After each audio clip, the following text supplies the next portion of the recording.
up. I am sorry. One of the boys here disconnected the internet, and literally it disconnected my stream.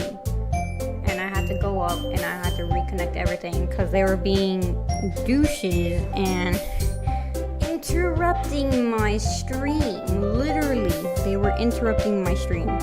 So I'm making sure everything's good and everything. I don't know why it set it up as a upcoming live stream. It shouldn't have done that, but I'm seeing. I'm just trying to make sure everything's good. I'm just trying to make sure everything's good. Just trying to make sure everything is good and that nothing is wrong. Everything should be good. Hopefully. I hope. If not, I'm gonna be sad. I have to find a way to delete that upcoming stream though, because that's not. That's not. Oh yeah, it's got 2. Wow. Okay, there we go. The other one I'm gonna delete. That other one I'm gonna delete. Hang on. Let me delete that other one. Hang on. Sorry guys, hang on. Delete that. Deleting.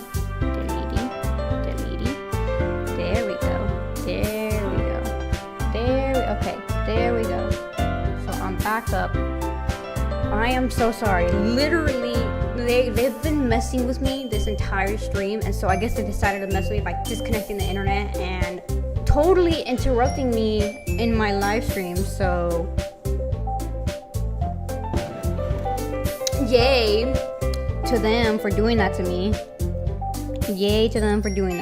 Literally. They I don't know what's wrong with them. They like messing with me all the time. This is where I left off, right? I have to take the last live stream because I forgot. I forgot where I left off. I'm sorry. I literally have to check the last live stream just to see. Okay, yeah. So I was right here where they were exchanging the poems. Alrighty. Everyone put F in the chat for my I'm betting it's my little brother for disconnecting the internet and literally ruining my entire career.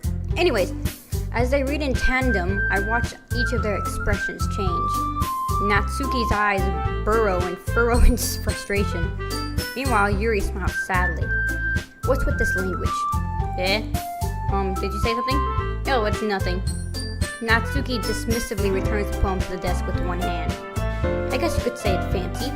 Ah, thanks. Yours is cute. Cute? Did you completely miss the symbolism or something? It's clearly about the feeling of giving up.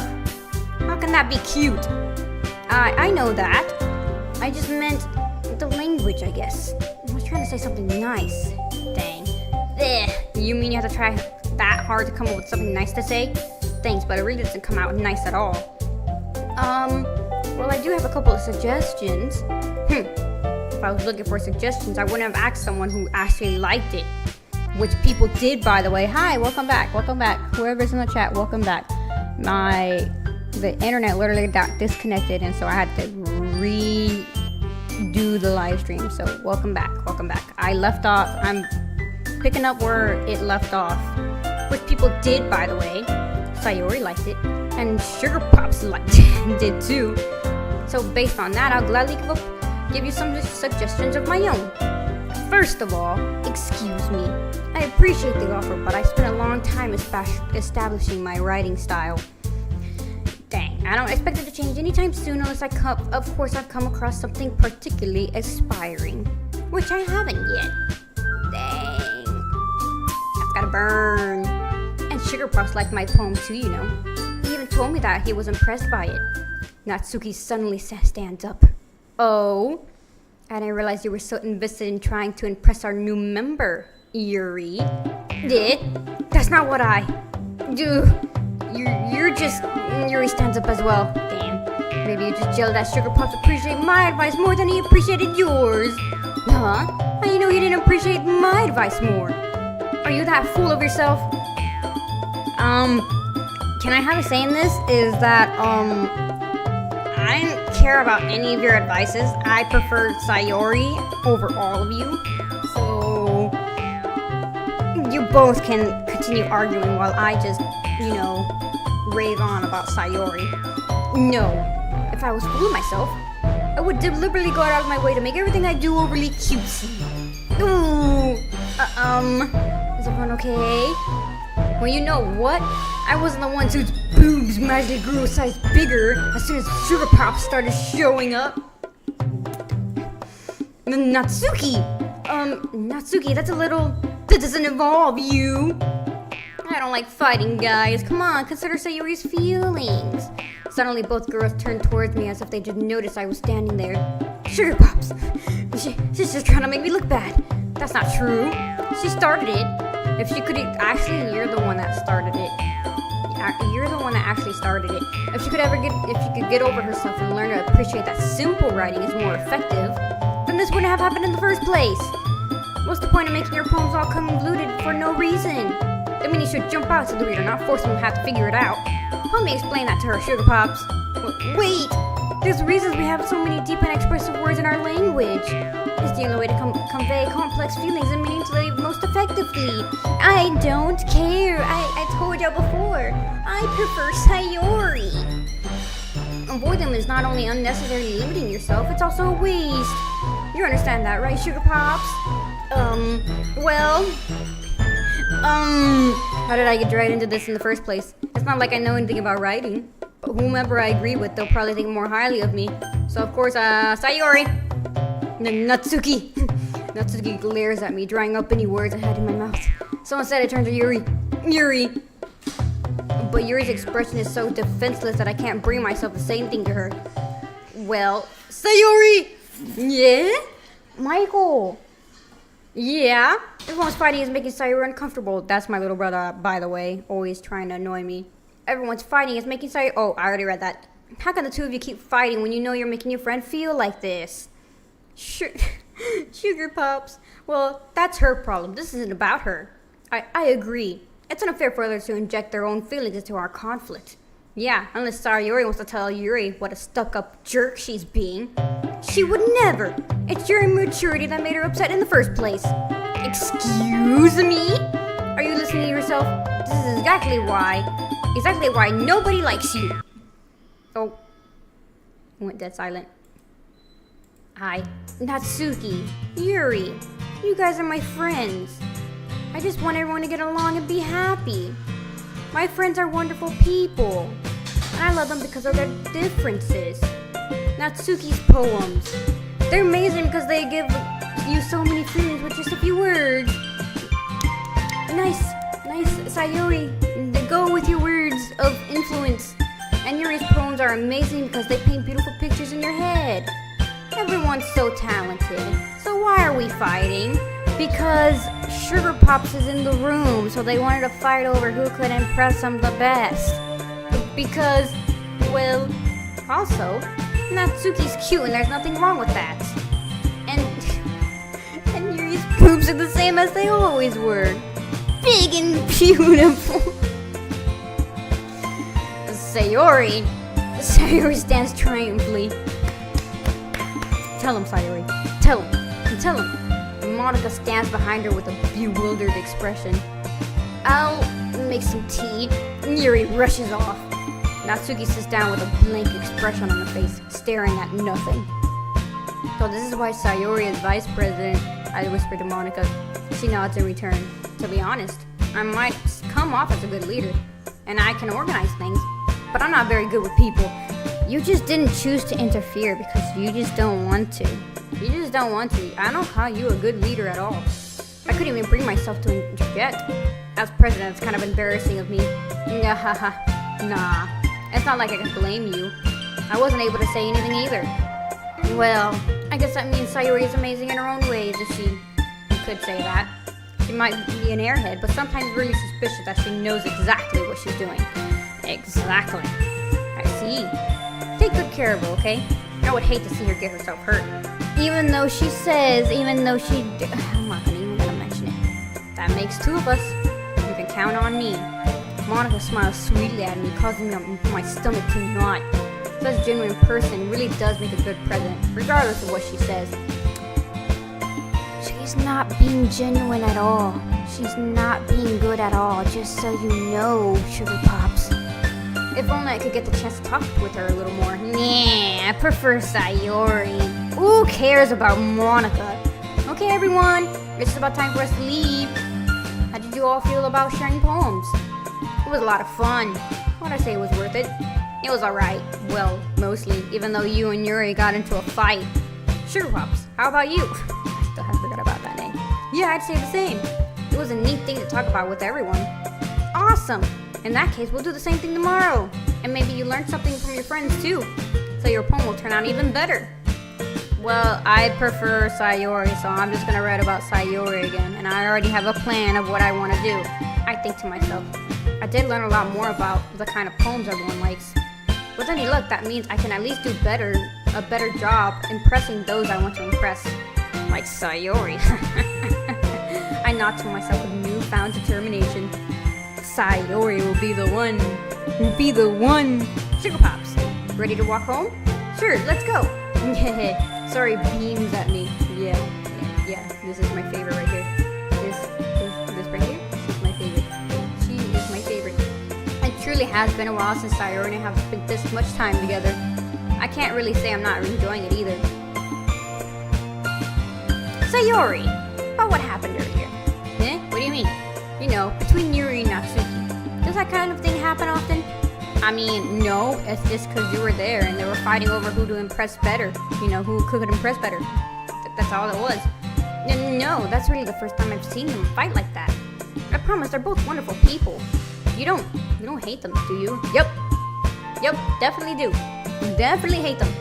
No, I don't hate them. He may not hate them, but I do. I just wanted your opinion, that's all. I can see why they'd make good friends with you. Oof. You know, Sugar Pops. I keep forgetting about that name. It's nice that I get to spend time with you in the club. But I think seeing you get along with everyone makes me the happiest. And I think everyone really likes you too. That's... Every day is going to be so much fun. It's like Sayori still hasn't caught on to this kind of situation I'm in. It's fine. I would love to be around Sayori more. Sure, being friends with everyone is nice, but does it really need to stop there? Well, we'll just have to see what the future holds, Sayori. I'm gonna spend so much time with you. I passed Sayori on the shoulder. I said that more to myself than her, but it's easy to use Sayori as an internal monologue sometimes. Wow. I still prefer Sayori. Still. Okay. Yeah, let's do this. I still prefer Sayori. Alrighty! Grief. Yes. Depression. Yes. Happiness. Yes. Alone. Yes. Memories. Yes. Childhood. Yeah. Fun. Yes. Scars. Special. Tragedy. Friends. Hurt. Cry. Promise. Adventure. Atone. Damn it. Hope.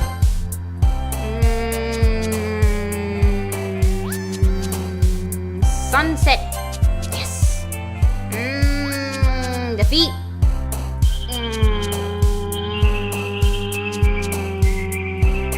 Excitement. Yes. Nailed it. Except for that one word, but I nailed it. Another day passes and it's time for the club meeting already. I got a little more comfortable here over the past couple days. Enter the club room, the usual scene greets me. Hi, Sugar Pops. Yo, Sayori. Looks like you're in a good mood today. I'm just still not used to you being in the club, that's all. Even though you practically dragged me here. But hey, that's totally fine. I see. That's a pretty simple thing to get you in a good mood. But I guess it's always the simple things with you anyways. Speaking of which, I'm kind of hungry. You come with me to buy a snack? Of course I would! No thanks. My hopes and dreams shattered in an instant. Yeah? That's not like you at all. I have my reasons. Why don't we have a take a look at your purse, Sayori? Damn. Yeah? Why that all of a sudden? No reason, really. I just wanted to take a look at it. Ah. Sayori nervously retrieves her coin purse. She fumbles with the latch and gets it open. Then she turns it upside down and lets the contents spill on the desk. Only 2 small coins fall out. Dang. I knew it. I can see right through you, Sayori. That's not fair. How'd you even know? It's simple. If you had enough money in the first place, you would have brought a snack before coming to the club room. I mean, I wouldn't have minded using my money to buy you a snack. So either you're not hungry when you excuse to take a walk, or you planned on conveniently forgetting that you spent all your money so that I would lend you some. I mean, I wouldn't have minded. But there's one more thing. You're always hungry. And so that only leaves one option. Wah! I give up. Don't make me feel guilty. If you feel guilty, that means you deserve to feel guilty. I mean, I wouldn't have minded sharing my money with her. I wouldn't have minded. I wouldn't have. Yuri suddenly giggles. Yeah? Then he noticed that she was listening in. Her face is in her book, as always. Nah, I wasn't listening in or anything. I was just something in my book. Yuri, tell Sugar Pops to let me borrow some money. Don't get me involved like that, Sayori. Besides, you should only buy what you can responsibly afford. And frankly, after pulling a mischievous stunt like that, your suffering is fair enough retribution. Damn, cold. I didn't mean it like that. I got too absorbed into my book. I mean, what does a book have to do with that line? Really, what does a book have to do with that line? Oof. I really like it when you speak your mind, Yuri. It doesn't happen much, but it's a fun side of you. I wouldn't have appreciated that at all. There's no way you could think that. You're right, though. I did something bad, and now I have to accept the retribution. That's still coming from you, Sayori. I guess the little devil inside of us isn't there. Don't let her fool you. Sayori knows exactly what she's doing. After all, she told you guys she was bringing me to the club before she even told me. But you wouldn't have come if it weren't for the cupcakes. I mean, I would have preferred sushi, as I said before. I mean, cupcakes are good. They're tasty. Sure. But I would have preferred sushi. I would have really preferred sushi. So I had to trick Natsuki into making them. Again, I would have preferred sushi rather than cupcakes. Because I love sushi. Sushi's good. Just thinking about sushi is making me hungry. Come on, give me a little more credit than that, Sayori. Out of nowhere, something smacks Sayori in the face and tumbles onto the desk. Ow. Yeah! Ow! What was that? Yeah? A cookie! A cookie! A nice... Oh, that's one giant cookie! Can I have that cookie? I mean, I love cookies. I know I said I love sushi, but I love cookies too. Can I have it? Can I have that cookie? Sayori glances around. Is this a miracle? It's because I paid my restitution. Retribution. Actually, that one almost worked. I was just gonna give it to you, but then I heard you blab about the cupcakes. It was worth seeing your reaction, though. Natsuki, that's so nice of you. Even though I would have preferred sushi. Gonna drink my coffee. Some nice coffee. I'm so happy. Sayori hugs the cookie. Geez, just eat it. Sayori rapidly tears open the wrapper and takes a big bite. So good. And she bit her tongue. Sayori suddenly claps her hand over her mouth. I bit my tongue! I knew it. You're going through a lot over just one cookie. Natsuki takes a bite of her own cookie. Ah, yours looks really good too, Natsuki. Can I try it? Yeah, Natsuki, can I have a bite of that cookie? Geez, beggars can be choosers. But yours is chocolate. Yeah, why do you think I gave you that one? Fine. Still, I'm really happy you shared this one with me. Sayori gets out of her seat and goes behind Natsuki and then wraps her arms around her. Ah, jeez. I get it. Cookie still in hand, Natsuki reaches up and nudges Sayori off of her. Wom. Ooh, that's one nice bite of that cookie. Sayuri suddenly leans down and takes a bite of Natsuki's cookie. Hey! Did you seriously just do that? Mouthful, Sayuri trots away to safety. Yuri and I laugh as well. Geez, you're such a kid sometimes. I mean, there's nothing wrong with that. There's nothing wrong with that. Monica, can you tell Sayuri? Yeah? Natsuki glances around. Monica's in the club room. Where's Monica anyway? Good question. Hey, haven't you heard anything about her being late today? Not me. Yeah, I haven't either. Oh well. She'll be late all she wants, as I said before. Sayuri right here is my favorite girl, okay? Who cares about the rest? That's a bit unusual. I hope she's okay. Of course she's okay. She probably just has something to do today. She's pretty popular after all. Yeah? You don't think she has a... I wouldn't be surprised. She's probably more desirable than all of us combined. Yeah, that's true. Excuse me! Natsuki, she just goes, excuse me? Suddenly the door swings open. Sorry, I'm super sorry. Ah, there you are. I didn't mean to be late. I hope you guys weren't worried or anything. Yeah, Monica chose the club over her boyfriend after all. You're so strong-willed. But boyfriend? What on earth are you talking about? Monica quizzically glances at me. Nah, I ain't your boyfriend. I told you, I prefer Sayori here, not you, so you can go away. Nah, never mind that. What held you up today anyway? Well, my last period today was study hall. To be honest, I kind of lost track of time. That makes no sense though. You would have heard the bell ring at least. I must not heard it since I was practicing piano. Oh, you sure as heck did hear it, you lying son of a gun. Piano? I wasn't aware you played music as well, Monica. Yeah, I don't really. I just kind of started recently. I've always wanted to learn piano. That's so cool. You play something for us, Monica? Nah. That's... Monica looks at me. Maybe once I get a little bit better, I will. Nah, I don't want to hear it. Yay! That sounds cool. I'd also look forward to it. Is that so? In that case, I won't let you down, Sugar Pop. Forgot about that name. Monica smiled sweetly. Yeah, I didn't mean any pressure or anything like that. Haha, don't worry. I've been practicing a whole lot recently. You just said that you just picked it up recently. So how are you? I mean, yeah, someone could learn piano pretty quick, but isn't piano hard to learn? There's no way. I mean, sure. I mean, maybe. Isn't piano hard to practice? I mean, I never practiced piano, but isn't it hard to learn? And I'd really love the chance to share once I'm ready. I see. In that case, best of luck. Thanks. So I didn't miss anything, did I? No, not really. I chose to leave out Sayuri's mischievous escapade. I'm sure Natsuki will end up complaining to her anyway. It looks like everyone has already settled down. Sayuri somehow already finished her entire cookie. Yuri is back to her book, and Natsuki disappeared into the closet. Sugar Pops! Sayuri suddenly comes up to me. I'm gonna get some supplies from another classroom. Wanna come with me? Supplies? What for? Well, you know how the festival's coming up. Me and Monica are gonna make some posters and stuff. So I need to go find some crayons and markers and glue sticks. I see. Sure, I'll go with you. Yes! Yay! Okay, Monica, we'll be back soon. Oh, are you going with Sugar Pop to get the supplies? Yes. Got a problem with it? You got a problem with it? You got a problem with it, Monica? You got a problem with me going with Sayuri? There's no need to trouble yourself. I'd be happy to go with him. No. I don't want to go with you. I'm going with Sayuri.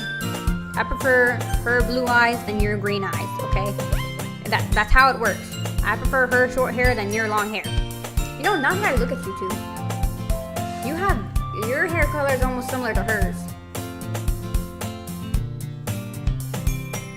Interesting. Aw, but I wanted to go. It's so much fun exploring empty classrooms and stuff. Okay. It was just a suggestion. See if we can find poster paper too, okay? Okay. Ready, Sugar Pops? Yep, let's go. Yeah, I prefer Sayori than anybody else. I'm truly being honest. I prefer Sayori more than anybody else. Sayori and I exit the club room. I follow behind as Sayori hums and skips around the hallway. honestly. It feels like I'm taking a kid to the mall or something. Sayori finds pleasure in the simplest things sometimes. Hey, Sayori, what exactly are we doing for the festival anyway? I'm not sure how you would make an event out of literature. Me and Monica have it all planned out. Don't you worry. Is that so? I wouldn't mind. Yup. We're gonna do a poetry performance. Excuse me? A performance?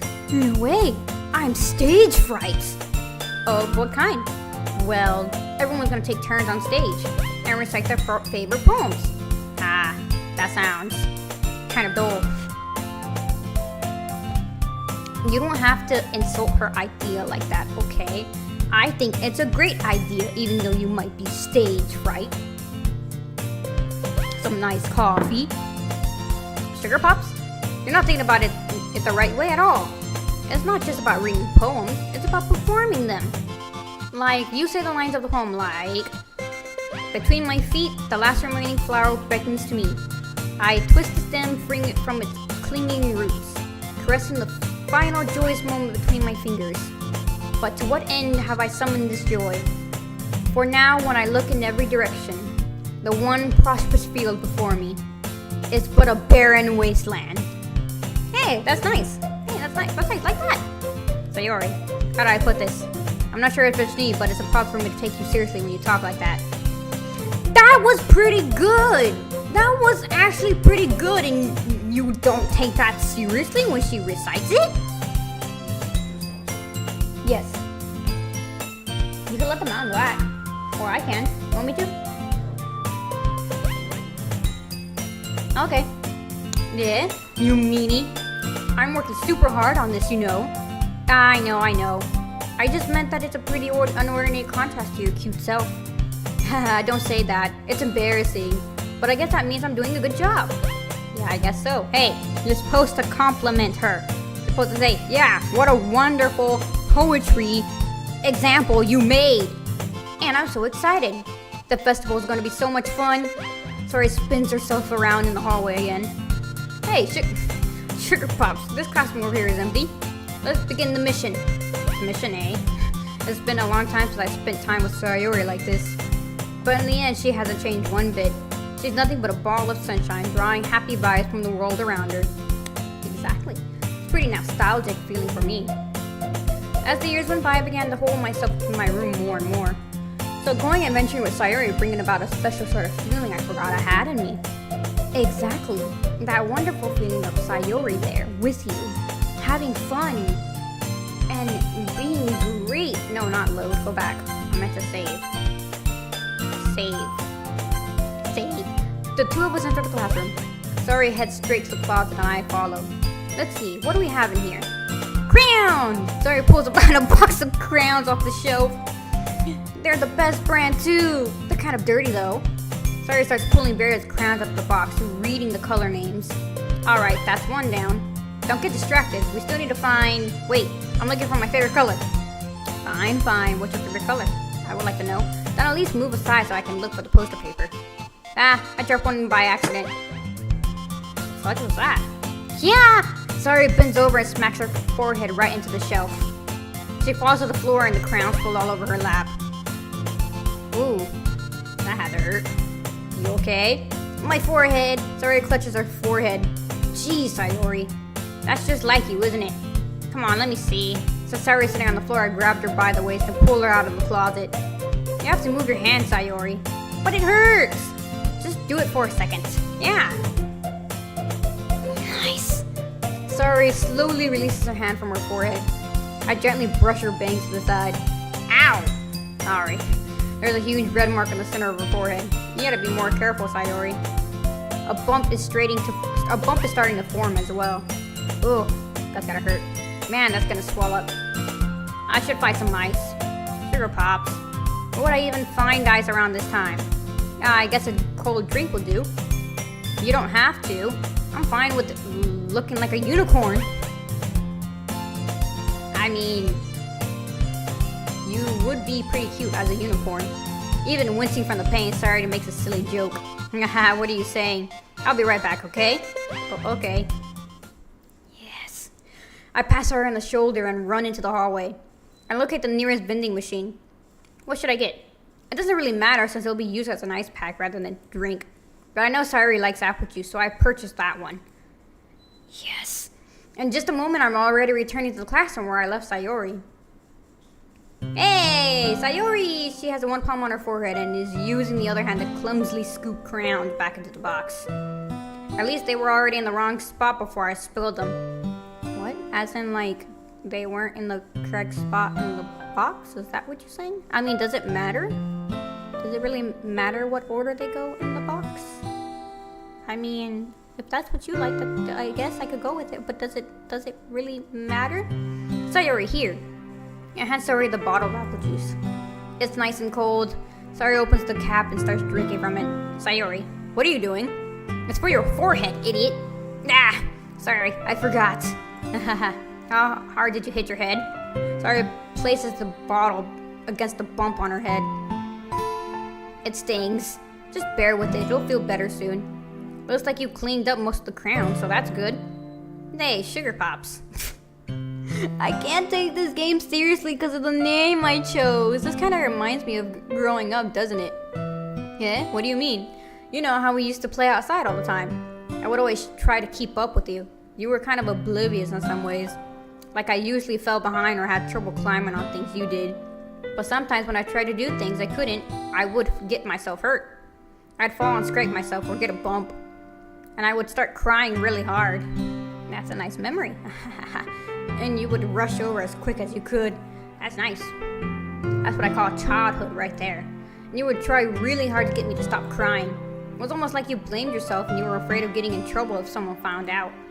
Even though it really wasn't your fault at all, you know. Did I really do that? Yeah. You don't remember? Come to think of it, maybe I do remember a bit. I guess I was always so focused on my games I didn't pay enough attention to you. That's cold. That's cold. That's so cold. So in a way, it was my fault. Kind of like this time, too. If I wasn't rushing you out of the closet, you probably wouldn't have hit your head.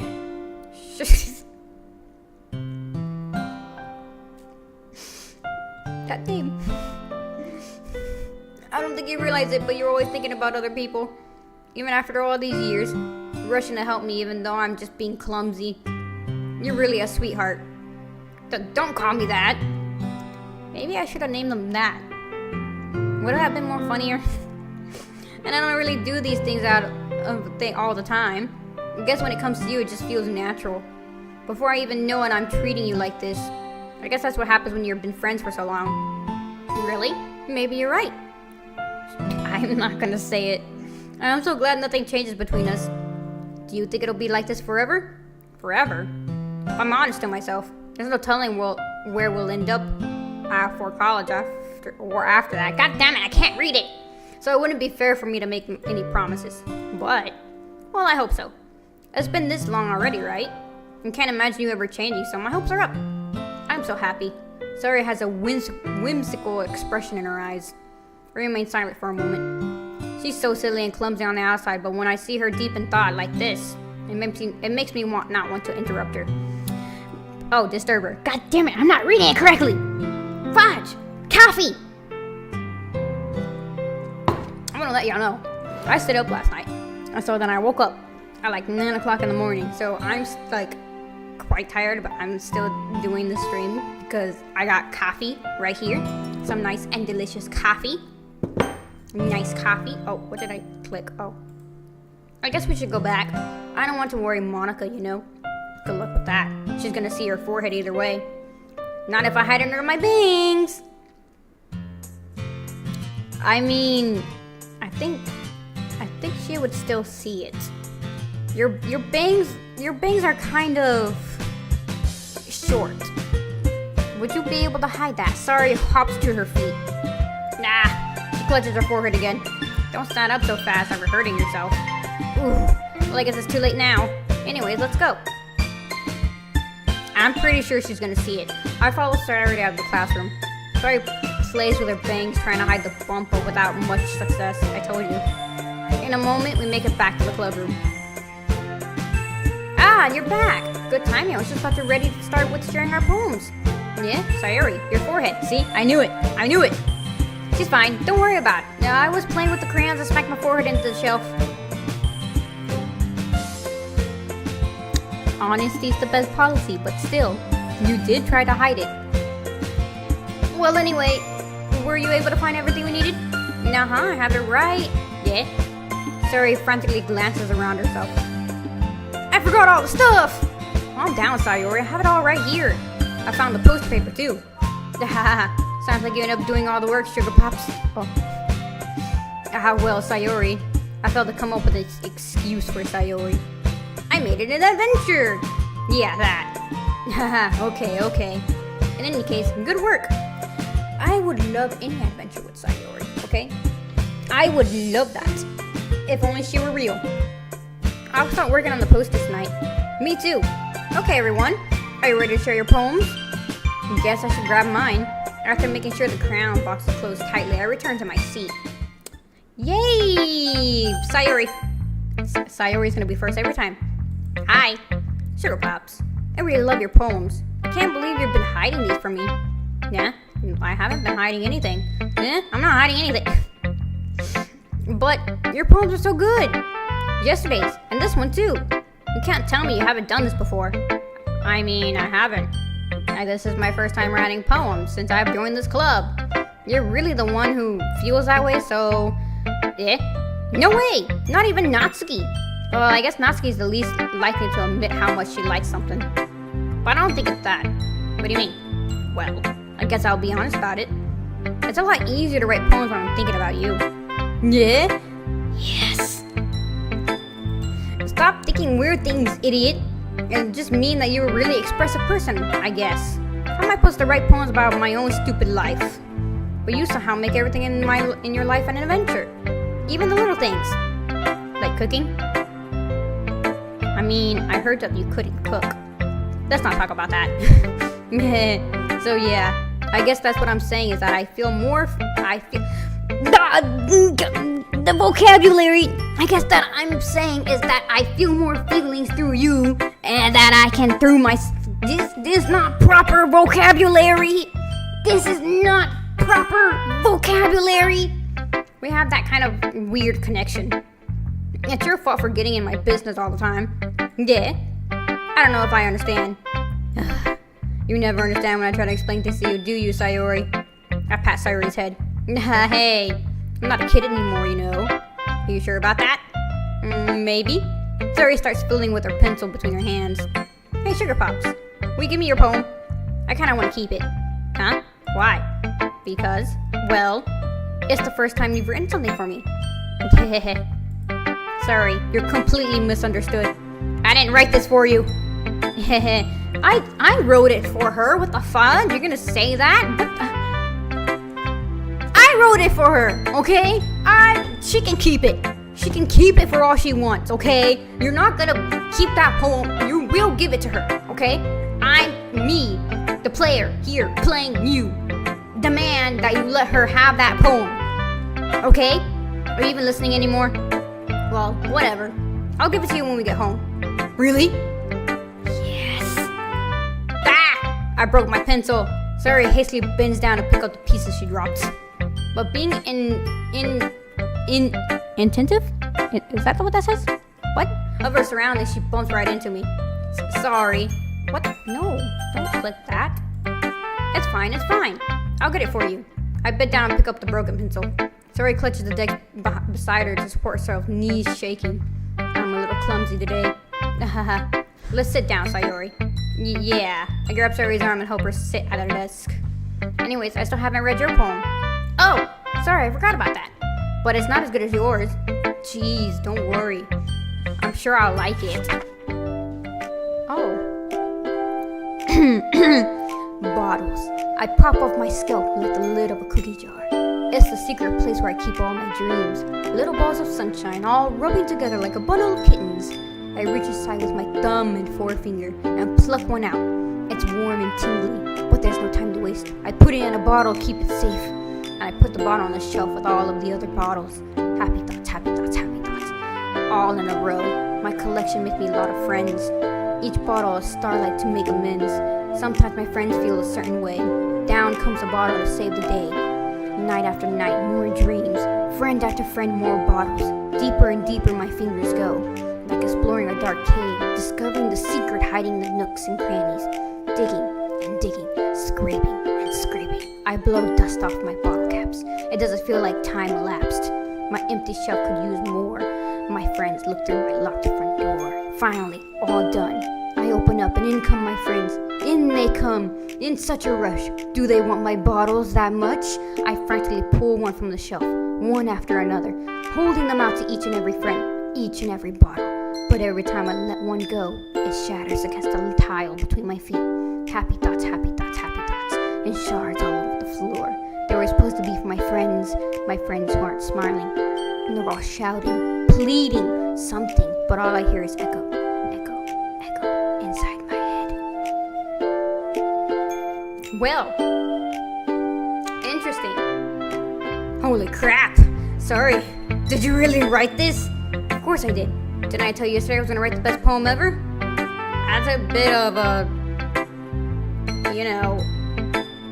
poem that's not very you. Yeah, but, I didn't expect something like this coming from you. Monica taught me a whole lot. Oh, yeah, did she? I've been really in touch with my feelings recently. I see that. It's almost kind of creepy. Creepy? Well, not exactly. Maybe because I'm not used to you being cheerful. Oh, I'm used to it. God damn it. Well, never mind. I'm thinking too hard about it. The point is, it came out good, so you should be proud of it. Aw, thanks. I feel like I was meant to express myself this way. It even helps me understand my own feelings a little bit better. Stop, dude. Really? Stop. Oh, god dang it. My brother came over here pressing my goddamn space bar. Where is it? And I've been in really touch with my feelings lately. I see that. It's almost kind of creepy. Maybe because I'm so used to seeing you being cheerful. Well, never mind. I'm thinking too hard about it. The point is, it came out good, so you should be proud of it. Aw, thanks. I feel like I was meant to express myself this way. It even helps me understand my own feelings a little bit better. Writing is like magic. You've gotten pretty passionate about this, huh? I hope you keep it up. Yeah, writing's the best. Okay. I'm gonna write until I die. Don't get ahead of yourself. Foreshadowing. Sorry, I always had a habit of getting obsessed with something before dropping it no more than a week later. I wonder if this is one of those times. Well, seeing that passion in her eyes makes it hard for me to be pessimistic. Dang. Alright, Natsuki! Good old Natsuki, even though I like Sayuri more. Well, I can admit that it's better than the last one. It's nice to see that you're putting in some effort. That's good. Dang, such a freaking pain in the butt you are. Come to think of it, it kind of reminds me of Sayuri's poem from yesterday. Yeah, you think so? Well, yeah, I guess if you've been friends with her for so long, you might be on the same wavelength. Of course! But you never really struck me as her type. Hey! Sayuri has a type all of a sudden? Well, I don't know, but honestly, how can someone so fluffy spend so much time with someone like you? It's like she's dragging around a dead weight. Dang. Ugh, that was a little unnecessary. But think of it this way, if it weren't for me, she would probably just fly away like letting go of a balloon. You could say we each take care of each other in our own way. Exactly. Whatever it is, I don't get it. Oh yeah, I guess I'm supposed to show you my poem. Here. Thank you. Amy likes spiders. You know what I hear about Amy? Amy likes spiders. Iggly, wiggly, hairy, ugly spiders. That's why I'm not friends with her. Amy has a cute singing voice. I heard her sing my favorite love song. Every time she sang the chorus, my heart would pound to the rhythm of the words. But she likes spiders. That's why I'm not friends with her. One time I hurt my leg really bad. Amy helped me up and took me to the nurse. I tried not to let her touch me. She likes spiders. So her hands are probably gross. That's why I'm not friends with her. Amy has a lot of friends. I always see her talking to people. She probably talks about spiders. What if her friends start to like spiders too? That's why I'm not friends with her. It doesn't matter if she has other hobbies. It doesn't matter if she keeps it private. It doesn't matter if it doesn't hurt anyone. It's gross. She's gross. The world is better off without spider lovers, and I'm gonna tell everyone.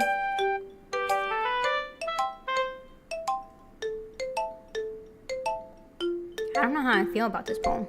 I don't like spiders either, but, you don't have to, go on about someone like that. I mean, yeah, I hate spiders too, but come on now. That's insulting. Not bad, right? It's quite a bit long than yesterday's. Yesterday's was way too short. It was. I was just warming up. I hope you didn't think that was the best I could do. No, of course not. Anyways, the message is pretty clear, straightforward in this poem. I doubt I have to explain it. Sometimes you can explain complicated issues with much simpler analogies. And it helps people realize how stupid they're being. Like anyone would read that the subject of this poem is an ignorant jerk. Do you know people like that? You and Yuri? Of course, about how everything thinks my... That doesn't matter. I can be about anything. I wrote it to easy to relate to. Okay. Everyone has some kind of weird hobby or a guilty pleasure. Something that you're afraid of if people found out. They make fun of you or think less of you. But that shit makes people stupid. Who cares what someone likes, as long as they are not hurting anyone and it makes them happy? I think people really need to learn to respect other things for liking weird things. I need to express my vocabulary more. Well, you're definitely right. At least I can relate to that. And I'm sure a lot of other people can too. It's what I do best after all. I don't like writing unless there's a good message to take away from it. Like conveying emotions is important. But I want to make people think, not just feel. Remember that. I'm gonna write a good one for tomorrow too. So look forward to it. Okay. Yuri! Hey Yuri! Let's see what you've written for today. Well done, Sugar Pop. Your skills are already improving. Really? Thanks, Yuri. Coming from you, that means a lot. Yeah? It's nothing. I'm just happy to help inspire fellow writers.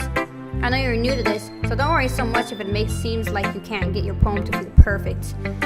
It's perfect when Sayori is around. You don't need to be afraid to be a little more daring. Metamorphs can go a long way. Don't feel like you need to work your brain like turning a bunch of gears. Try letting your mind wander through your feelings and write down the things you see and hear. That's one way to truly enable your readers to see into your mind. That's a very intimate exercise. I see, you're very expressive with your words. That's certainly an interesting technique. Thanks for sharing. I have, an example of that if you'd like to read it. Of course. If this is the poem you wrote for today, Yuri nods and timidly hands me her poem. Okay. The raccoon. It happened in the dead of night while I was slicing bread for a guilty snack. My attention was caught by the scattering of a raccoon outside my window. That was, I believe, the first time I noticed my strange tendencies as an unordinary human. I gave the raccoon a piece of bread, my subconscious well aware of the consequences, well aware that a raccoon that is fed will always come back for more. The enticing beauty of my cutting knife was the symptom. The bread, my hungry curiosity. The raccoon, an urge. The moon increments its phase and reflects that much more light off of my cutting knife. The very same light that glistens in the eyes of my raccoon friend. I slice the bread, fresh and soft. The raccoon becomes excited. Or perhaps I'm merely projecting my emotions onto the newly satisfied animal. The raccoon has taken to following me. You could say that we've gotten quite used to each other. That raccoon becomes hungry more and more frequently, so my bread is always handy. Every time I brandish my cutting knife, the raccoon shows me its excitement. A rush of blood. Classic. What does that say?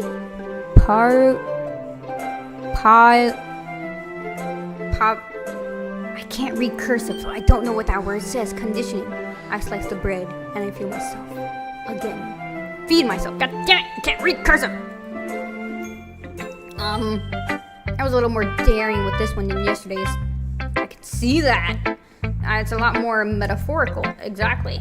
I don't know if it's my fault, but I can't begin to imagine what this poem is about.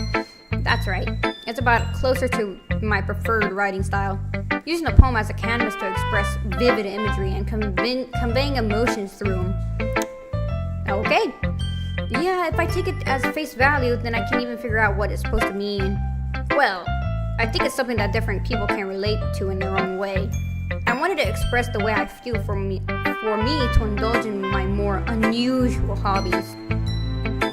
It's those sorts of things I'm usually forced to keep to myself. Okay, so I sometimes enjoy writing about them. Huh, that's funny. Didn't Natsuki also write something about that? About someone being ridiculed for a strange interest? Yeah. She did? Yeah. She was talking about how it doesn't matter what you're into as long as you're not hurting anybody. She's right. I mean, doesn't she feel that way? Yup. Yeah, sounds like you two have that in common. That's interesting. To me, she seemed like the kind of person who would make fun of my hobbies. I mean, maybe, but I suppose that's my fault for judging, isn't it?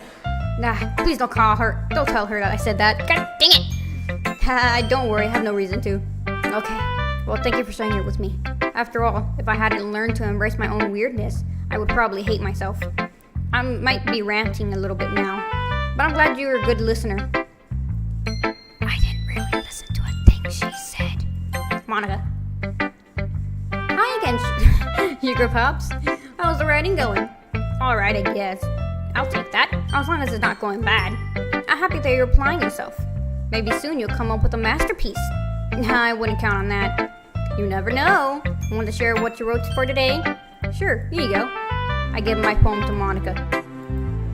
Alright, it's pretty good. It makes me think of Sayori, like the other one that you wrote. Exactly. You two are like the dynamic duo. Haha, that's kind of exaggerating it. Yeah, probably. But you do spend a lot of time with her even in this club, don't you? Exactly. Then again, I don't blame you for being a little bit shy. Hey, I prefer Sayori more than all of you fools. I'm not shy, it's just I prefer Sayori. I prefer her. I'm just teasing. I know it takes a bit of time to make friends with everyone, but Yuri and Natsuki are super interesting people, so don't be afraid to give them their share of time. Nah. And you can talk to me every now and then too. Nah. I'm not like unapproachable or anything, am I? You're unapproachable. No, it's nothing like that. I'm just getting used to being here, that's all. Yeah, I'm sorry if I was putting pressure on you or something. I really didn't mean it like that. No, don't worry. I get what you're saying. Well, alright. But anyway, you want to read my poem now? I like the way this one turns out, so I hope you do too. Alright then, let's take a look. Let me get my poetry voice ready. Save me, the colors, they won't stop.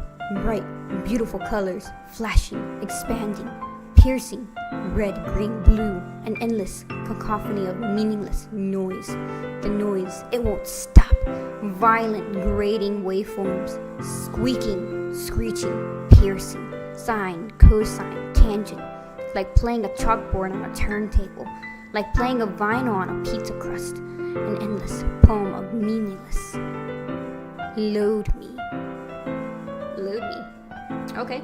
I don't like this poem. It's jack shot. It's even more abstract than your last one. Haha. I guess it's just the way I write. I'm sorry if you don't like it. No, I didn't like it at all. No, I never said that. It's just the kind of thing I'd never really seen before, I guess. I kind of like playing with the space on the paper. Choosing where and how to space your words can totally change the mood of the poem. I mean, that is true, but I still don't like it. It's almost like magic. Nope. The way I wrote the lines really short, it makes it feel like they're trying to speak over the noise. I see. It's still hard for me to tell what it's about, though. Sometimes asking what a poem is about isn't the right question. A poem can be as abstract as a physical expression of feeling, or a conversation with the reader. Still don't like it. So putting it that way, not every poem is about something. Anyway, here's Monica's writing tip of the day. Sometimes you'll find yourself facing a difficult decision. When that happens, don't forget to save your game. You may never know when you might change your mind, or when something unexpected may happen. Wait, is this tip even about writing? What am I even talking about? That's my advice for today. Thanks for listening. You scare me a lot. Okay, everyone. We're all done reading each other's poem, right? I have something extra planned today, so if everyone comes sit at the front of the room. Is this about the festival? Well, sort of. Ugh, do we really have to do something for the festival? I mean, if there was sushi involved, I would gladly join the festivities, but, no sushi? I see no sushi around, so me, out of here. Do we really have, I already read that. It's not like we could put together anything good in just a few days. We'll just end up embarrassing ourselves instead of getting any new members.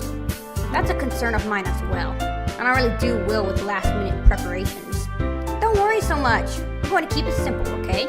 We won't need much more than a few decorations. Sayori has been working on posters, and I've designed some pamphlets we can give out during the event. Okay, that's great and all, but that doesn't tell us what we're actually doing for the event. Poetry performance! I hope y'all learned stage fright! Sorry, I thought you heard about it already. We're going to be performing. Performing? Monica? Yeah, we're going to have a poetry performance. I hope y'all learned stage fright! Each of us are going to choose a poem to recite during the event. But the cool part is, we're also going to let anyone else come up and recite poems too. Sayori's putting it all on the posters in case anyone wants to prepare ahead of time. Sorry, who's been coloring posters holds it up for us to see. Are you kidding me, Monica? You didn't start putting those posters up, did you? Well, I did. Do you really think it's a bad idea? Well, no. It's not a bad idea. But I didn't sign up for this, you know. There's no way I'm going to be performing in front of a group of people like that. I agree with Natsuki. I could never, in my life, do something like that. I'm stage fright. Imagine it, Yuri shakes her head in fear. Guys, no, Sayori. I understand where they're coming from. Remember that Natsuki and Yuri have never shared their poems with anyone until just a couple days ago. It's a lot to ask for them to recite their poems out loud to a whole room full of people. I guess I kind of overlooked that. You're a terrible leader, so I'm sorry. But I still think we should give it our best. We're the only ones responsible for the fate of the club. If we start the event and each put on a good performance, then it will inspire others to do the same. And the more people who perform, the better we'll be able to show everyone what literature is all about. No, thank you. I mean, if Sayori is there along with some sushi, I would be fine. Yeah, it's about expressing yourself.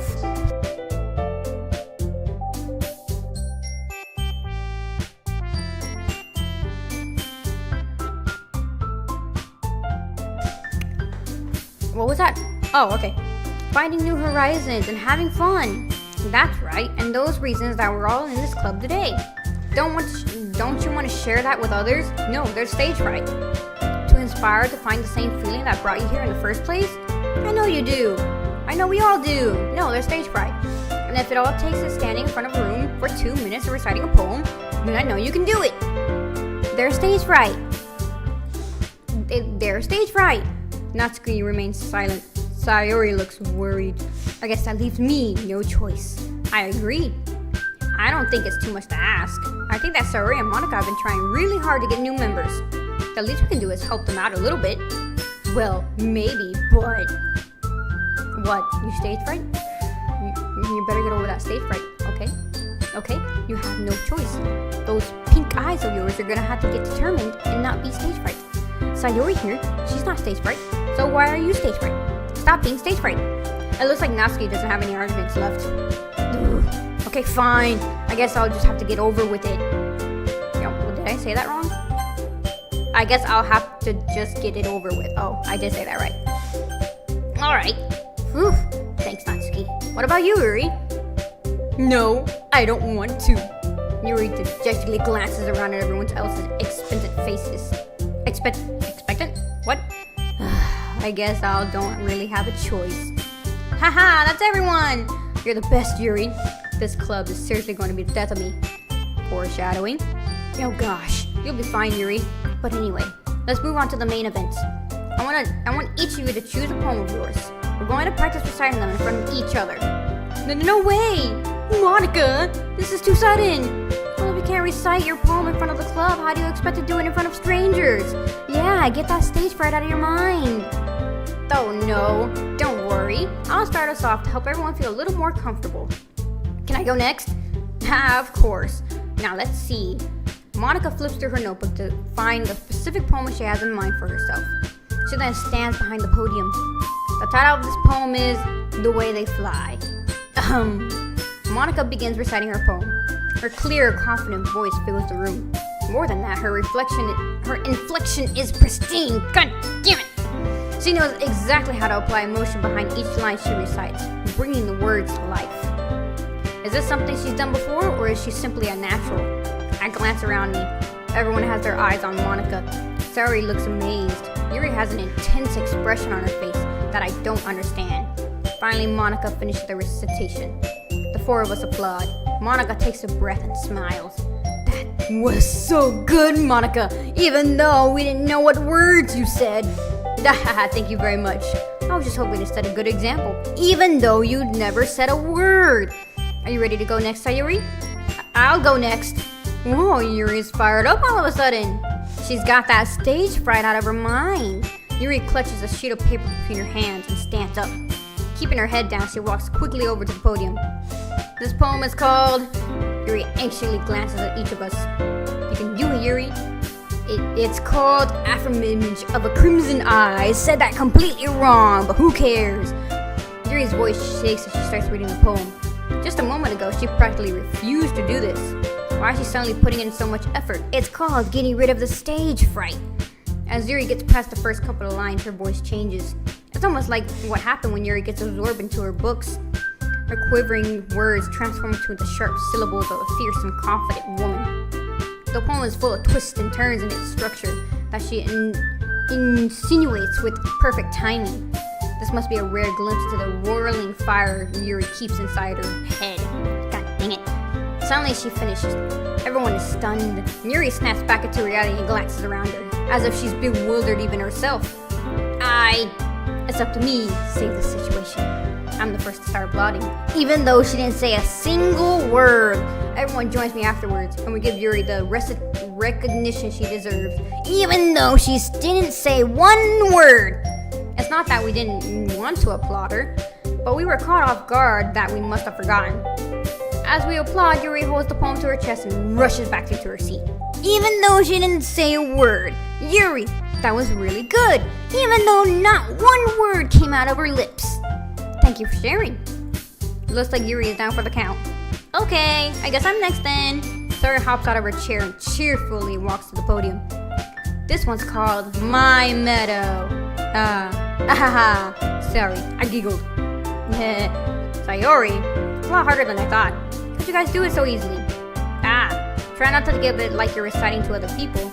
Imagine you're reciting it to yourself, like in front of a mirror in your own head. It's your poem, so it'll come out the best that way. God damn it! I see. Okay then. Sayori begins her poem. Don't worry, Sayori. I won't criticize you for anything, because you're my favorite. Somehow it feels like her soft voice was made as a perfect match. The poem isn't as aimless, cheery like Sayori is. It's serene and bittersweet. If I were to read this on paper, I probably wouldn't think much of it. But hearing it come from Sayori's voice almost gives it a whole new meaning. Mwah! Best. Maybe this was what Sayori meant when she says she likes my poems. It's like I get to reach more deeply into someone I thought I knew through and through. Sayori finishes and we applaud. I did it! Yeah! Sayori! Best girl! Even though she didn't utter a word, but the best girl! Good job, Sayori. Even Sugar Pops liked it. I guess that's a good sign. What does that even mean? It came out nicely, Sayori. The atmosphere of the poem fits you really nicely. But it might be that other poems wouldn't work quite as well with that kind of delivery. Hey, it was good. Back off, okay? Back off. I see them green eyes. I see what you're planning. Back off. The poem was good. Don't criticize her for her poem. It was great, so back off. Yeah, I don't really understand. In other words, I've seen poems of yours where that sort of gentle delivery wouldn't work as well. Back off. Back off. Back off, Monica. Back off. Back off. I'm watching you. I got my eyes on you. I got my eyes on you. They might need a little more force behind them, depending on what you're reading. I said back off. Back off. Back off. Thank you. Oh, I know what you mean. That's while I've been practicing that kind of thing. It's just embarrassing to do it in front of everyone. The next time, I'm gonna make you pick a poem that challenges you a little bit more. Back off. That poem was great. You can back off. Watching you. We don't have much time before the festival, you know. Okay. Now who's next? Natsuki? Don't make me go before Sugar Pops. It's not like I can compare to you guys anyways. Might as well let Sugar Pops lower everyone's standards a little before I have to do it. Natsuki. It's fine. I might as well get it over with. But it's not like I have much of a selection of what to read. I'll just have to go with what I wrote for today. I stand up and step in front of the podium. Now I'm getting stage fright. Everyone has their eyes on me, making me feel terribly awkward. Now I have the stage fright. I recite my poem. Since I'm not exactly confident in my own writing, it's hard to put energy into it. Despite that, once I finish, I receive applause anyways. Thank you, even though I was stage fright. Sorry, I'm really not good as everyone else. I did not read that right. Don't worry about it so much. I think it's less about your abilities and more about your lack of confidence in your writing. Hey, that's something that'll improve over time, though. Hey, I took that as an insult. Yeah, maybe. All right then. That just leaves you, Natsuki. Yeah, now you gotta step up in front of the podium. Better get rid of that stage fright. Yeah, I'm going. Natsuki begrudgingly gets out of her seat and makes her way to the podium. The poem is called... Why are you all looking at me like that? Because you're presenting. Anyways, the poem is called Jump. I'm gonna jump my way out of here. Natsuki takes a breath. Once she starts reciting the poem, her sour attitude disappears a little. While she's still a little enthused, her poem has a rhythm and rhyme to it. It's Natsuki's trademark style, and it works surprisingly well when spoken out loud. The words feel like they bounce up and down as it gives life to the poem. Natsuki finishes, and everyone applauds. She huffs back to her seat. That wasn't so bad, was it? Anything for you to say. You better not make me do that again. As I said, you gotta get rid of that stage fright. Well, do you at least feel prepared enough to recite a poem in front of other people? I mean, doing it in front of other people would be way easier. I mean, it would be the other way around for me. I could put on whatever face I want for other people, but when it's just my friends, it's just embarrassing. That's a surprise, Natsuki. I think it would be the other way around for me. I said the exact same line. Well, that's just how it is, so, well, I guess in that case, you wouldn't have much to worry about for the festival. That said, I want to thank everyone for coming through. It might be hard, but I hope you all have an idea of what it's like now. Make sure you pick a poem and get enough practice before the festival, okay? I'll be making pamphlets and let me know ahead of time what you'll be reciting. Jeez, I should probably find some other poem to recite instead. That's fine too. It doesn't have to be your own. I'm already pleasantly surprised that you're putting in all the effort for the club. That makes me really happy, even though I don't care about your opinion at all. Yeah, no problem. Okay, everyone, I think that's about it for today. I know the festival's coming up, but let's try to write poems for tomorrow as well. I've been working out really nicely so far, so I'd like to continue that, even though I don't care about your opinions. As for the festival, we'll finish planning tomorrow, and then we'll have the weekend to prepare. Monday's the big day. I can't wait. I can do this. Just get rid of the stage fright, Yuri.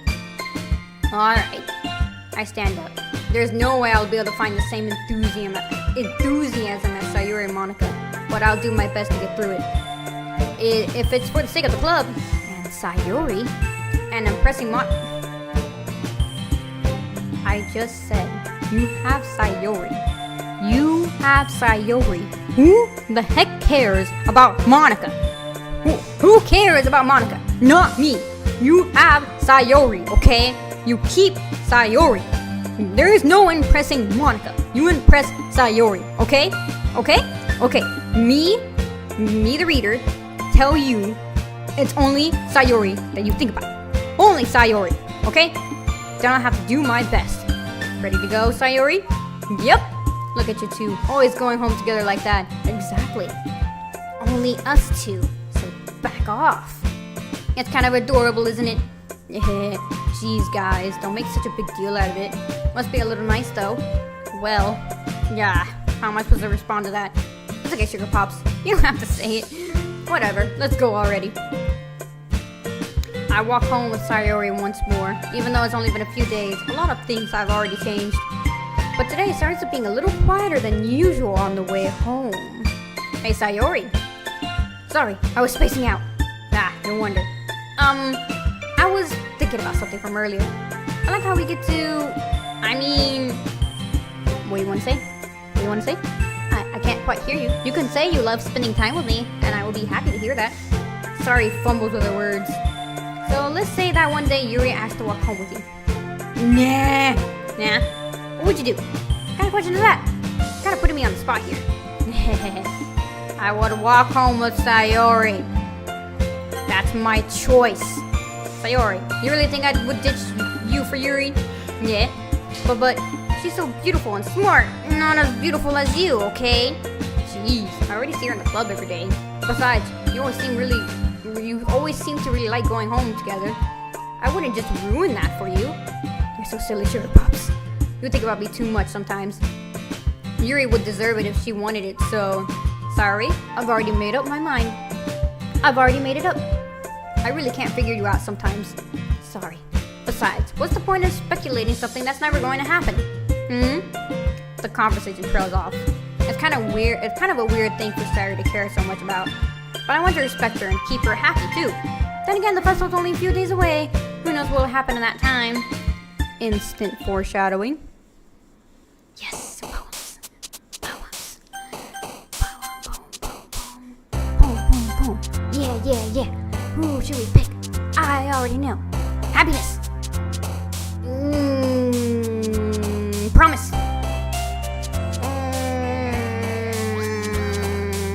Time. Damn it. Smile. Tragedy. Shame. Raindrops. Damn it. What? Oh. Death. Play. Childhood. Anxiety. Damn it. Sadness. Yes. Nature. Clumsy. Precious. Tears.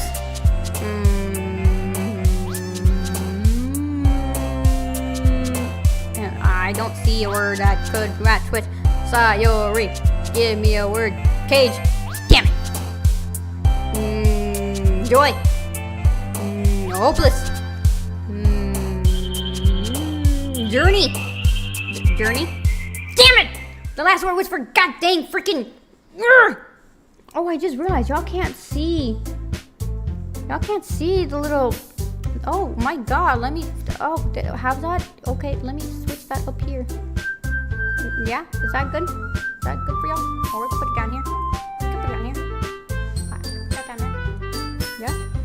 I did not realize y'all couldn't see the little minions. Oh man, I'm the last one here again. Don't worry, I just walked in too. Were you practicing piano again? Yeah. You must have a lot of determination. Starting this club and now picking up piano. Oh, picking up piano. God dang it. Well, maybe not determination, but I guess passion. Who cares? Remember that the club wouldn't be here if it wasn't for all of you. And I'm super happy that you're all willing to help out for the festival too. Yeah, I can't wait for the festival. It's gonna be great. Yeah? Weren't you complaining about it just yesterday, Natsuki? Well, yeah. I'm not talking about our part of the festival, but there's a whole day of school where we get to play and eat all kinds of delicious food. Oh, I hope there's sushi! You sound a bit like Sayuri all of a sudden. Monica, do you usually have fried squid? I wish he said sushi. Squid? That's a pretty specific thing to look forward to. No, come on. Are you saying you don't like squid? You of all people? You of all people don't like squid? Even though I would have preferred sushi? Yeah, I didn't say I didn't like it. Besides, what do you mean by you of all people? Because it's right in your name. Monica.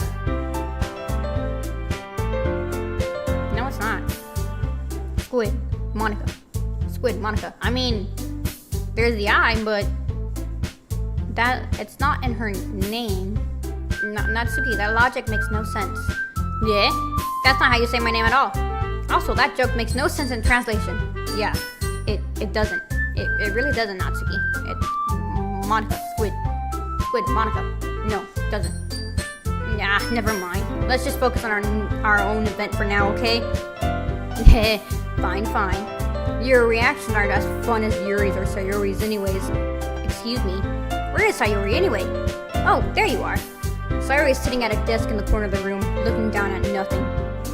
I walk over to her. Hey, Sayuri. I wave my hand in front of her face. Yeah, you're spacing me out again.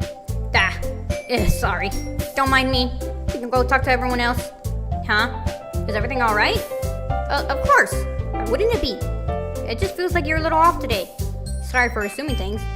Jeez, you worry too much about me. I'm fine, see? Sayuri shows me a big smile. Don't let me distract you from having fun with everyone else. That does not fool me. Me does not fool. It doesn't fool me at all. It may fool him, but it doesn't fool me. Well, alright. You say so. I worriedly glanced at Sari before turning back towards everyone else. I would have stayed right there. I would have sit right there by her. I would have done that.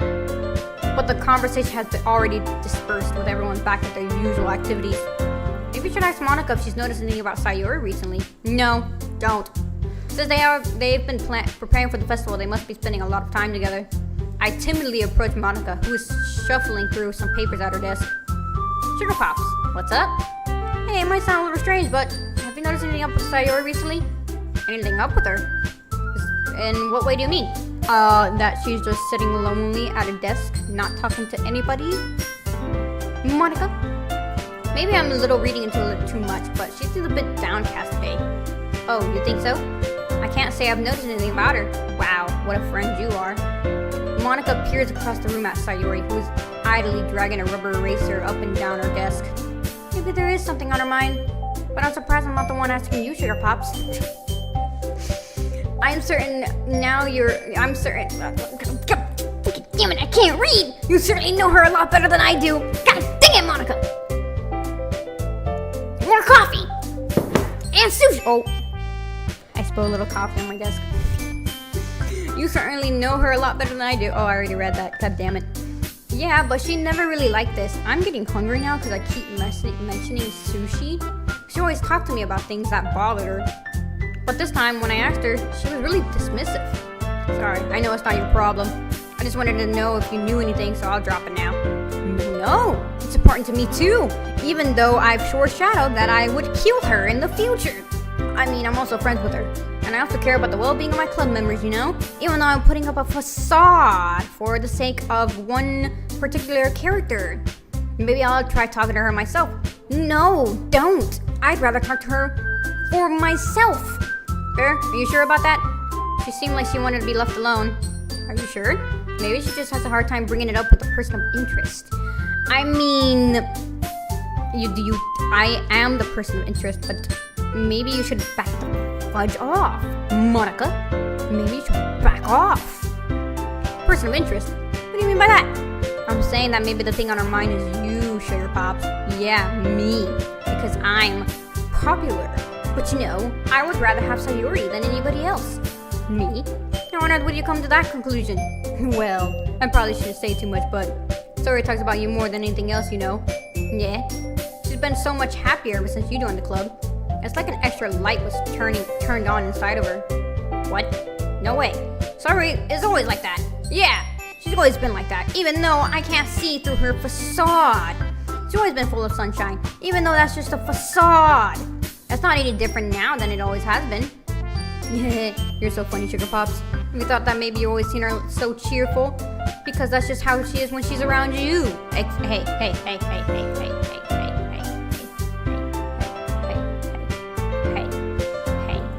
Nah, I said too much. I'm sorry. What do I know anyways? I didn't mean to jump to conclusions, so you should just forget about what I said. Nah, I won't forget.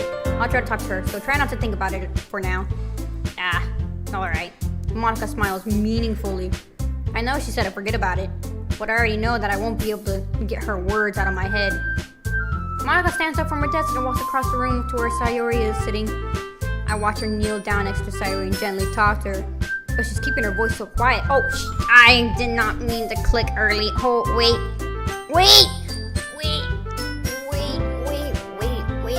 I watch her kneel down next to Sayori and gently talk to her, but she's keeping her voice so quiet that I can't hear from her. From here. I sigh and sit myself down. Okay, back. Return. I know Sayori told me not to worry about her and to have fun with everyone else, but that's simply impossible to do when she's behaving like this. Exactly how much do I care about her that I'm letting this weigh me down so much? Now it feels like I'm the one behaving out of the ordinary. But there's nothing I can do besides wait for Monica, even though she won't tell me it. Oh my god, I got coffee on my phone. I just realized I got coffee on my phone screen. Oops. I just realized I have coffee on my phone screen. My bad. I did not mean for that to happen. That was my bad. My bad. I'm cleaning my phone screen. Oops. But there's nothing I can do. Oh, wait. I already read that. Okay, everyone. After some time passes, Monica calls out to the club room. Why don't we share our poems now? Before I know it, everything is back to normal. Everyone goes to retrieve their poems, and I do the same. I make contact with Monica, and she smiles at me. I wonder what she's talking about, what she was talking about with Sayori. I wonder too. Sayori. This is your best one so far. It's really nice, Sugar Pops. Thanks. Sorry, you've been a little quiet today. Is everything okay? Yeah, of course. Everything is fine. Maybe I'm just a little tired today. Do you want a nap or something? No, that's silly. Don't worry about me, okay? I want to see a smile on your faces. Oh, I want to see a smile on your face. God damn it. Well, alright. Hey, Sugar Pops. I'm still a little surprised. I really thought you would try writing poems like the way Yuri does. Why would you think that? Or even Natsuki. But in the end, yeah. I guess you're the one who likes this one the most. Why? Oh. You don't want to get closer with everyone else? Wait. Of course I do. But that doesn't mean I need to try so hard to impress them. I still understand you the most, Sayori. I know you have to sometimes put up with me, and I have to sometimes put up with you. But we have a wavelength or something, and this is how the poem came out. Sometimes it feels like you're the one exciting things in my life. So sometimes it's easier to write when thinking about you. Sayori? I don't deserve this. You're too nice to me. Why are you doing this? Sayori has trouble keeping her voice steady all of a sudden. If you had fun with everyone else instead, this will be so much easier. Sayori? I glanced around the room to make sure nobody has noticed this. Sayori, I probably never said this before, but I don't understand what you're feeling right now. Tell me what will cheer you up. Sayori shakes her head. She sniffles and keeps shaking her head. Finally, she gathers up, puts on a smile. It's nothing, Sugar Pops. This is a little rain cloud. I'm sorry you had to see that. I promise it won't happen again. Just smile for everyone, okay? That's all that matters. Go play with everyone else. I'm gonna go home a little bit early today. Sayori? Tell Monica I wasn't feeling well today. I'll see you tomorrow. Before I can say anything else, Sayori cheerfully walks out the classroom, humming to herself. Oh, I didn't get to see her poem. I didn't get to see her poem. I wanted to see her poem. This one's alright. Alright? Well, yeah. About as good as yesterday anyway. I see you're going for it, but it's just not really my style. I mean, that's fine. I'm mostly just glad that you're trying a little bit. Well, of course I'm at least trying. Why are you so emotionally invested in my poems anyways? Isn't that more of a compliment to me? God damn it! Yeah? No, gross. It's not like I care. It's just that one of us in the club has to make sure you're not slacking off. Thank you. I appreciate that. Even though that's an insult. Really? Well, what if you ended up just scaring me away? It's not like you would actually do that. Yeah, you're right. It's kind of fun to hang out here, even if it's just to put up with you. Natsuki's elbow is connected with my stomach. Oh, maybe I won't mind scaring you away after all. I was just joking. Oh, I know. Don't worry, I was too. Hahaha. Dang, how the hell do you call that a joke? That seriously hurt. Well, maybe it was funny to her. I guess that's kind of the point. I should really just wash my mouth around Natsuki. Anyway, Natsuki holds her poem out to me like nothing even happened. Okay. I'll be your beach. Your mind is so full of troubles and fears that diminished your wonder over the years. But today I have a special place, a beach for us to go, a shore reaching beyond your sight, a sea that sparkles with brilliant light. The walls of your mind will melt away before the sunny glow. I'll be the beach that washes your worries away. I'll be the beach that you daydream each and every day. I'll be the beach that makes your heart leap in a way you thought you had left long ago. Let's bury your heavy thoughts in a pile of sand. Bathe in sunbeams and hold my hand. Watch your insecurities in the salty sea, and let me see you shine. Let's leave your memories in a footprint trail, set you're free in my windy cell. And remember the reasons you're wonderful when you press your lips to mine. I will be the beach that washes your worries away. I'll be the beach that you daydream about each day. I'll be the beach that makes your heart leap in a way you thought you had left you long ago. But if you let me be by your side, your own beach, your own escape, you will learn to love yourself again. Nah, I don't want you to be my beach at all. No. Wait, what? Oh, it's just Instagram. Okay. Yeah, I felt like I kept writing about negative things, so I want to write something with a nice message for once. Besides, the beach is awesome. Kind of hard to write anything negative about the beach. I mean, that's true. So you decided to write about the beach first and then come up with a message later? Yeah, well, it's only because of what happened yesterday. I mean, after you and I realized we kind of wrote about the same thing. She wanted to pick a topic and have us both write about it or whatever. Ugh, you really can't see her doing that too. Making us write about a simple topic, then trying to impress me by coming up with something all fancy. Well, it's not like I care. I just did it anyways. I mean, I guess mine ended up being kind of metaphorical too. I mean, it's not like I was trying to be a good friend and go with my friend's suggestion. At the very least, it was a good practice. Yeah, I see now. I'm more worried about Sayori. Well done, Sugar Pops. You definitely improved your writing over the course of these few days. Has my advice been helpful to you? Nope. Yeah, definitely. Nope. I'm glad. Sharing our writing like this. It's a lot more fun and rewarding than I anticipated. I need to remember to thank Monica. I think we all felt a little awkward at first, but now it seems like everyone is enjoying sharing their writing and seeing what others think. I guess I can't really disagree. I was afraid that the whole thing would be a chore. But it's a great way for me to spend some personal time with all the girls in the club. But it's been fun getting to know everyone in their writing. And I guess doing some writing myself. Well, have you learned anything about yourself, Sugar Pops? Yeah. Well, you know how I like to say that writing is very personal and a way to get in touch with yourself. I mean, in the end, it doesn't matter if you're a good writer or a bad writer. And even my opinion are just opinions, you know? As always, I believe that most important is exploring and discovering yourself. You're too expressive today. That's comforting. It's kind of afraid of disappointing you in some way or another. Yeah? Why me? Well, you're always sophisticated with your writing and having the most advice to share. Is that so? I mean, I much rather have Sayori, as I said before. Yuri thinks for a good minute. That must be terrible. Yeah? For me to have become someone whose opinion is fearsome. Maybe I should have thought of my words carefully. How unlikable of me. Yuri, it's not as bad as you're making it sound in your head. I just meant that I respect your opinion. I see. I'm sorry that I always overthink and come to those sort of conclusions. I'm just a little too used to it.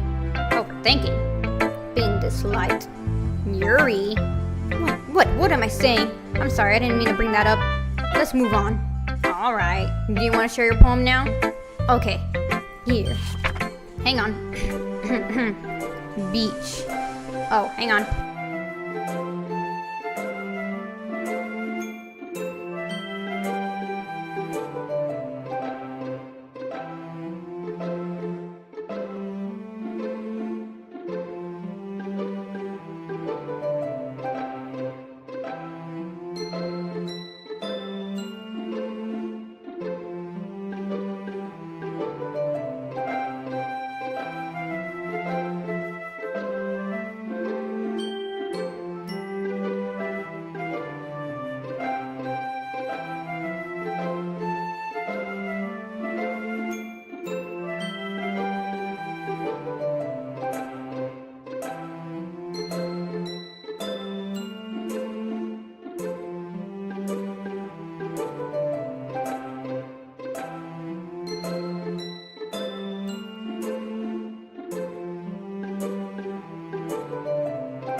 Sorry, my brother's playing music.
Sorry, my brother, he was playing music over here, and I keep telling him to not do that, and he threatened to turn off my PC just to interrupt my stream.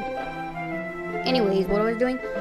Beach, a marvel millions of years in the making, where the womb of Earth chronically meets the surface under a clear blue sky, an explosive bliss. But beneath gray, okay, I'm sorry, I can't read this because it's in cursive, but I'll try my best.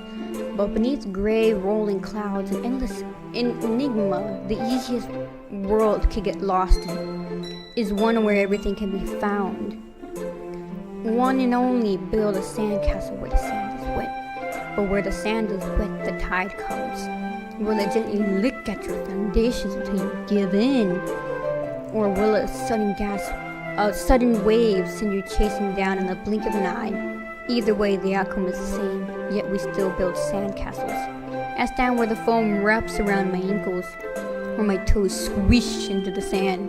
The salty air is therapeutic. The breeze is gentle yet powerful. I sink my toes into the ultimate boundary line, tempted by the foamy tendrils. Turn back, and I abandon my peace to erode at the shore, drift forward, and I return to Earth forevermore. It was hard to read this. What about the evil within? I am not returning to that game. Are you crazy? I literally had the most frustrating time with that game. If you want me to return that game, you're gonna have to beg. You're gonna have to beg me till I drop. You're gonna have to beg me till I drop if you want me to return to that game. Cause I'm not returning to that game. Literally, that one boss with a giant eyeball, I literally could not beat. I almost did. Until I thought it was dead, but then it didn't drop dead. It got back up and I died. And I threw my frustration into the wind because I was like, fudge this. Literally, I'm not gonna. I will find a way to get the evil within too, but I'm not returning to the evil within. I'm not. Fudge the evil within. Fudge that one eyeball boss. I beg you? You're gonna beg me? You're literally begging me to return to that game. You can. You can watch my suffer. There's no way I'm gonna suffer through that game again. No, you're gonna have to beg me till I drop. And until I give in, then I will return to the game. There is no way I could beat a boss who literally thrashes at you and then I'll have a hard time. I'm professional. Please. You will have to beg me till I drop. I will not give in to demand for that game. I will not. You can't. You can't. You can't. You cannot. You cannot beg for me to return to the game. No, I will not. Fudge that boss. Fudge it. Fudge big eye boss. Boss with the eye. I couldn't even shoot the eye. I did almost beat it, but then I didn't because it just didn't want to stay dead. It didn't want to stay down. I was like, you know what? Forget it. No. Coffee. I mean, if you have some sushi, you can give me? I might consider returning to it if you have some sushi. You have sushi? Do you have sushi? If you don't have sushi, I won't return to it. I love sushi, by the way. Sushi's my favorite. Why did I say this? No, I will not return to it. No, not even for the price of sushi. I'm aware that the beach is kind of a name thing to write. I forgot. I'm literally playing a game here, and I'm over here with I will consider returning to the evil within, but that boss with the eyeball, I play myself because I literally put that game in a difficulty where you barely get any ammo, and it will literally hunt you until you drop dead and give in. So I can manipulate the monster with sushi. How can I manipulate a monster who has a bunch of bodies, one gigantic eye coming out of its rear end, and not a fit? How can I manipulate it with sushi?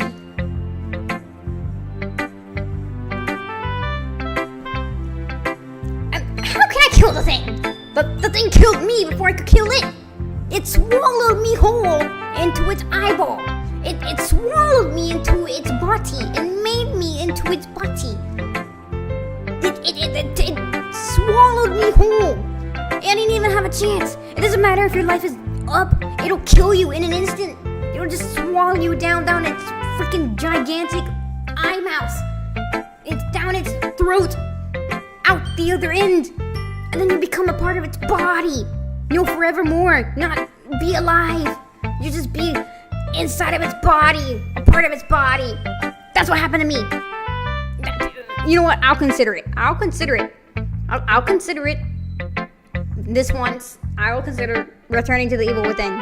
But I don't get your hopes up, because that game, it literally, it's something that makes me frustrated.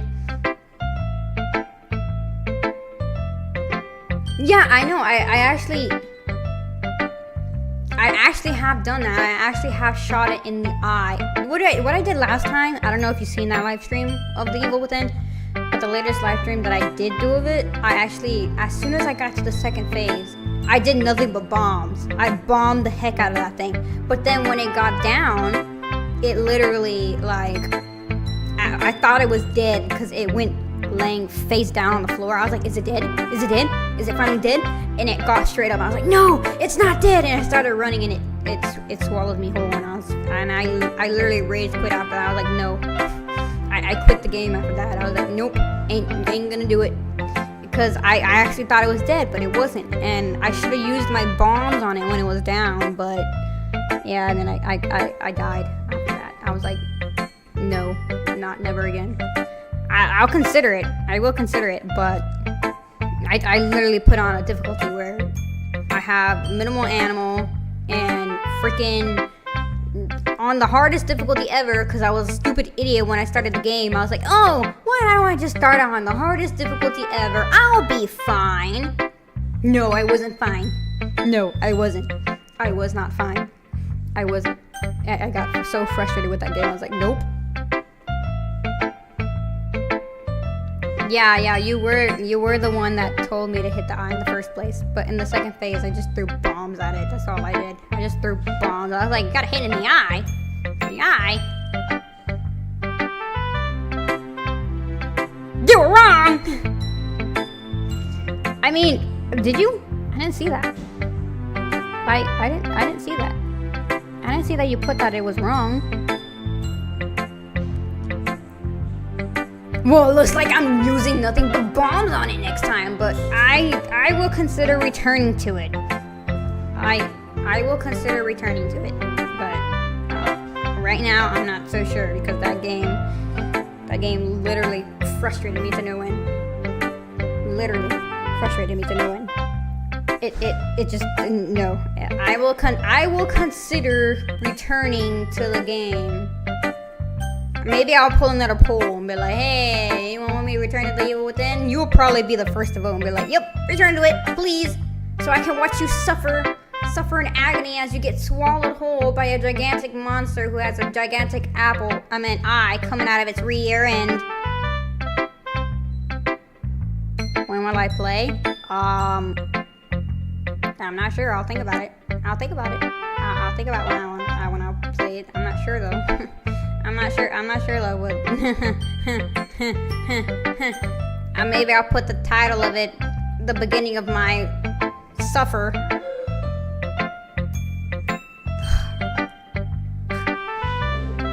You're really gonna beg? You're gonna beg me here? You're really gonna beg me here? You're really begging me here? Oh my god! Ow! Why? Oh, I can't see that, chat. Sorry, I can't see that one message you sent. You want me to suffer? To get me, you want to get me angry? You want to see me suffer and get angry? I kind of figured. You just want to see me suffer? Okay, yeah. Now that consideration's going out the window, but I suffered too much on that game. I will consider my suffering maybe in the next live stream. Possibly. Maybe.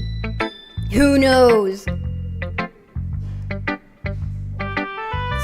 My suffering is just entertainment for you guys. It's just yeah, you literally okay, I will return to the evil within, but next live stream, because I'm already in this game, and so next live stream I'll do it. Okay, you win. You get to see my suffering next live stream. You get to see me suffer a gigantic monster with a gigantic eyeball coming out of its rear end.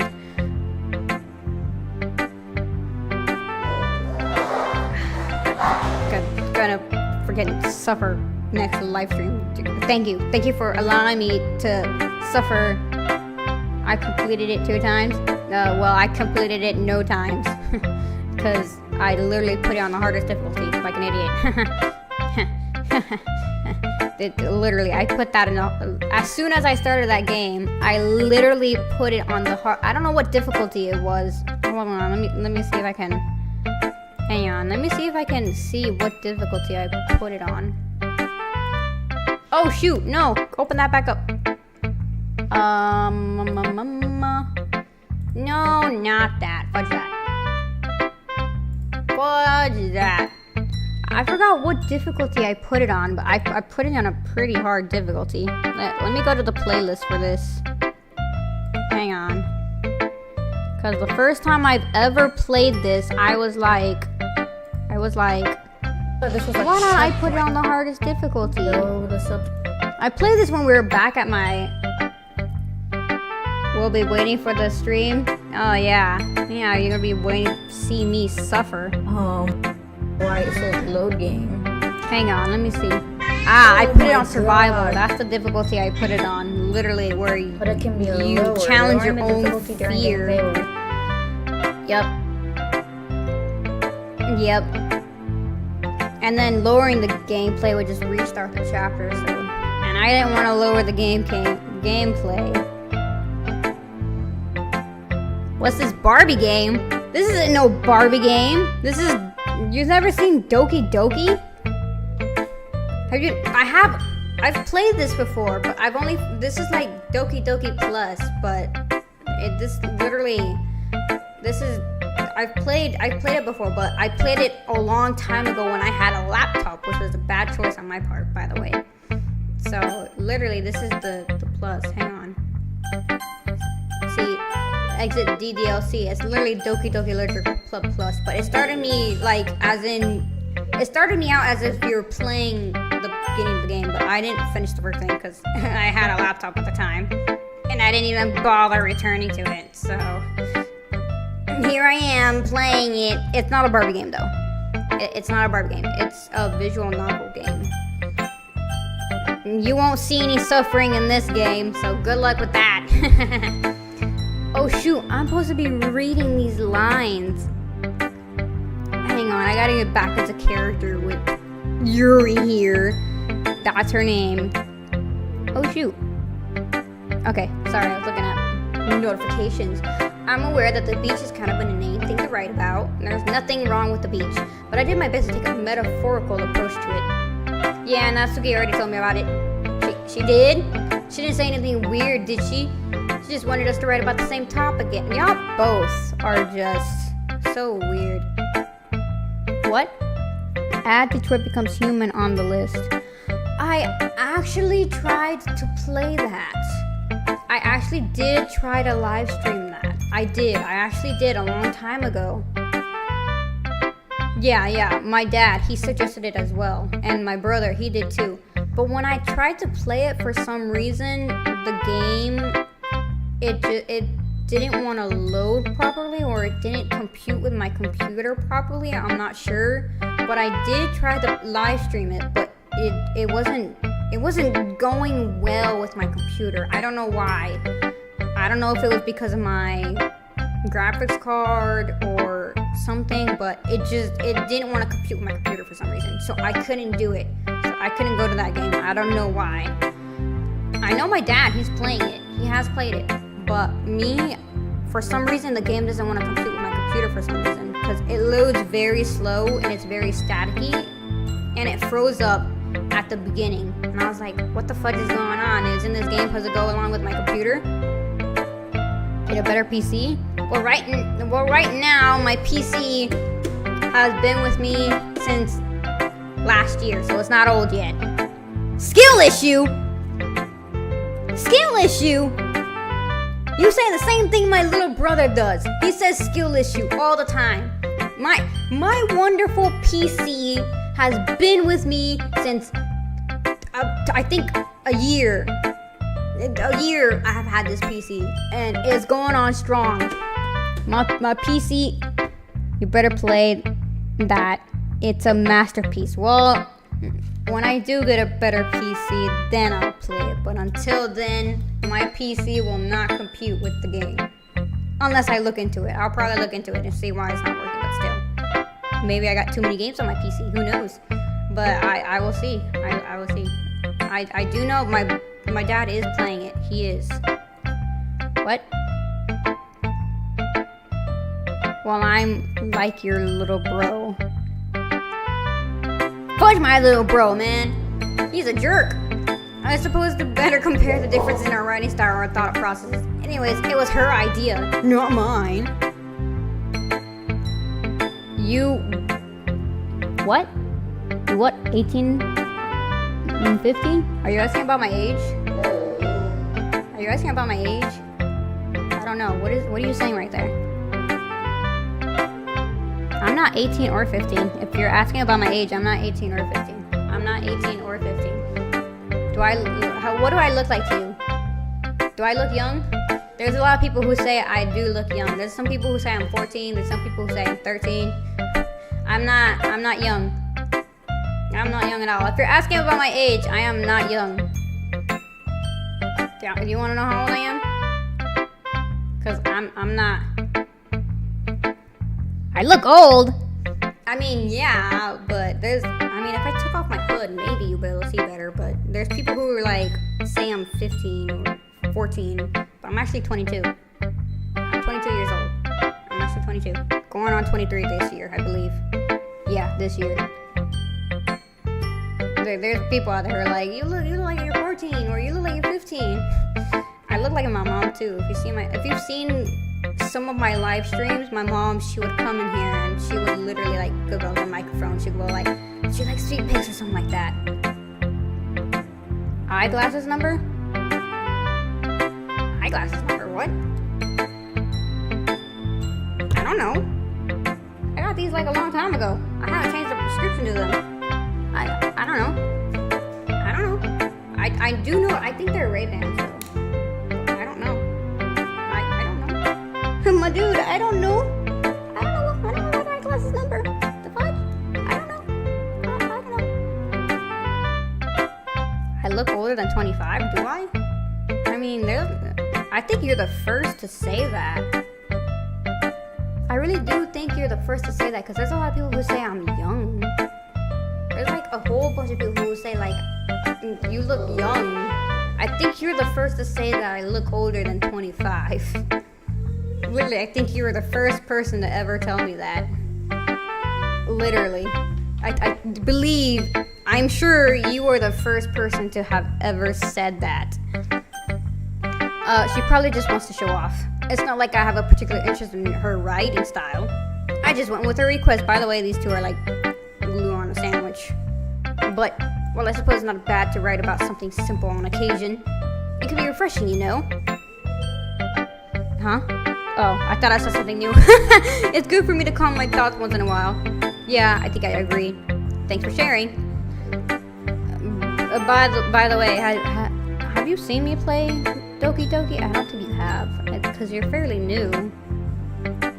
Like, I'm gonna be honest, the way I started out my channel was... I started out with phone, but that was around when I was in middle school and high school. And then, have you seen... Yes, I have it. I've seen it. I've seen the Evil Within 2 trailer. I've seen it. It did hit my interest, but I don't have the money for it. So that I'm gonna have to figure out how to get that game, even though I don't have the money for it. But I have seen the trailer. I have seen it. I completely forgot that this is the name I chose for this. Hi, Sugar Pops. Have you thought about what you want to submit to perform at the festival? Well, being in this club is one thing, but performing in front of a bunch of people, I'll have to give it some thoughts. Okay, no pressure. But whatever you do, I'm sure it'll turn out great. I'm worried about Sayori. You graduated? I did graduate. Yes. I'm 22. Of course I graduated. Of course I have. I don't remember when I graduated, but yes, I have. I have graduated. I have. My brother too. He's graduated as well. But whatever you do, I'm sure it'll turn out great. Someone's home too. It's probably my brother. It would... Nope, that's Miranda. My sister. Oh, yeah, that's my sister. It would also make me happy to see. Nah, anyways, let's take a look at today's poem. Sure. I let Monica take the poem holding in my hands. It's kind of funny. How so? Oh, I thought I saw... Every time I look over, I think I see something new in the comments. No, not the poem.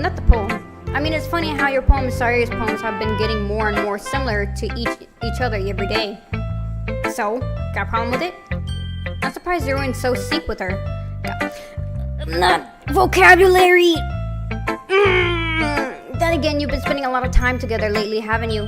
Nah, I guess you could say that.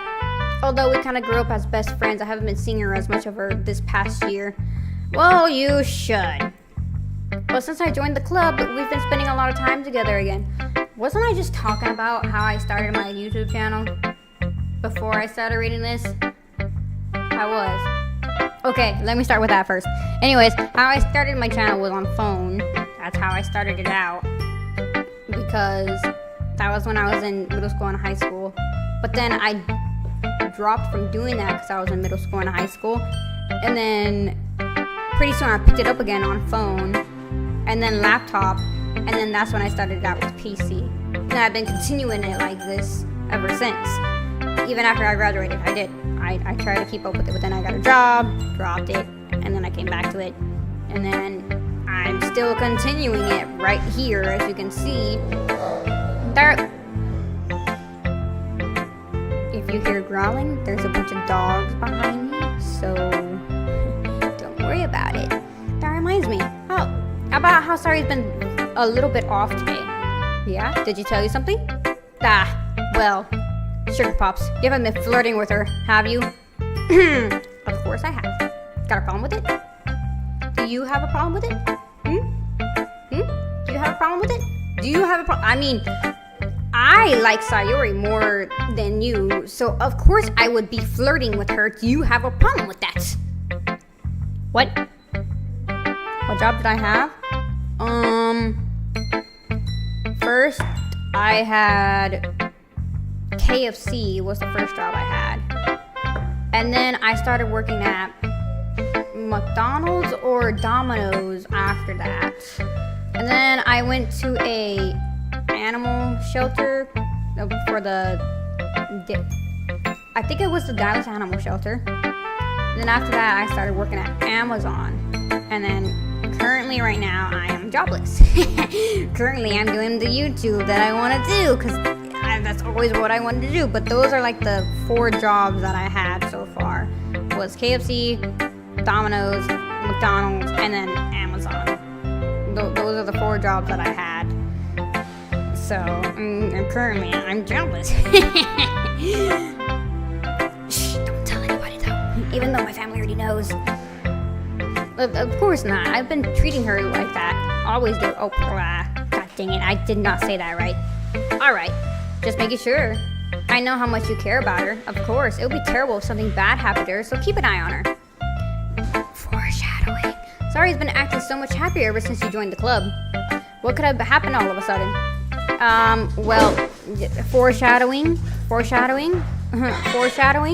Well, never mind. This isn't really the time to be talking about this. Oh, my mom's letting the dogs out. Did you have any business of working at KFC, Domino's, or McDonald's? No, not really.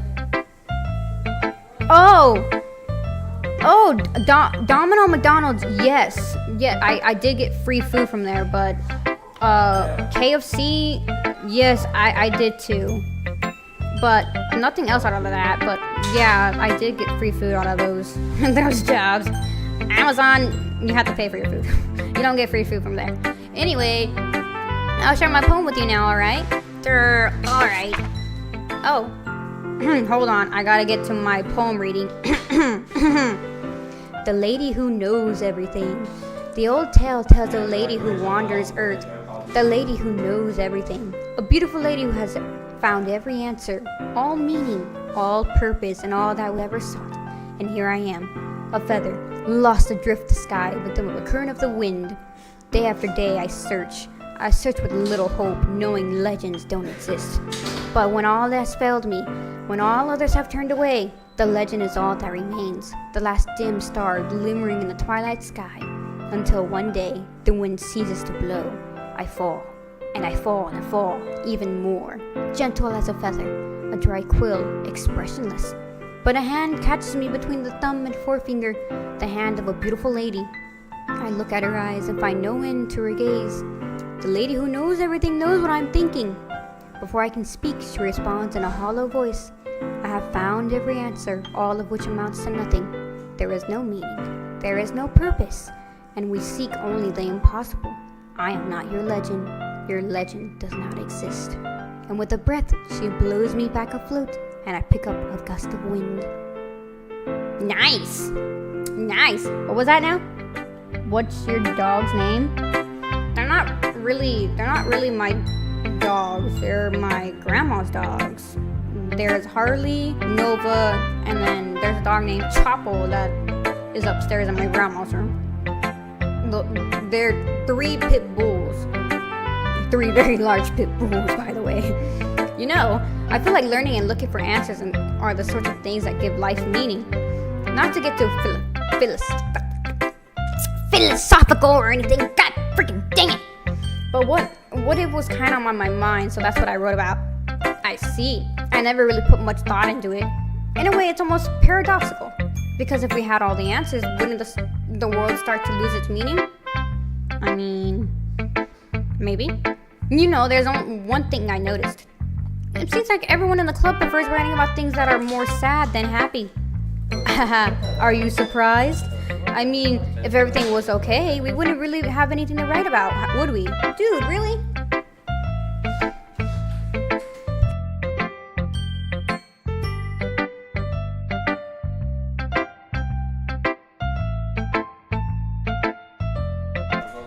Okay.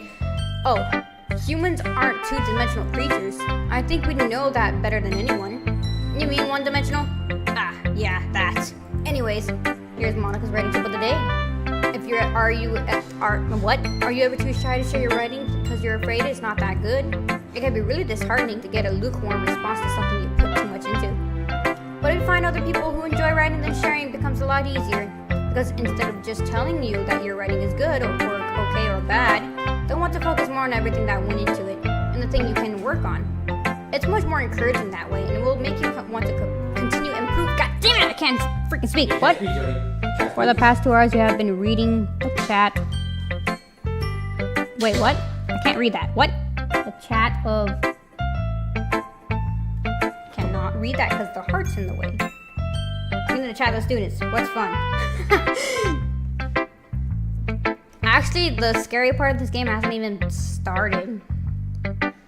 Have you not? I'm gonna guess you're the one that watches like the action kind of games, right? I haven't. I've read this. I've played this before.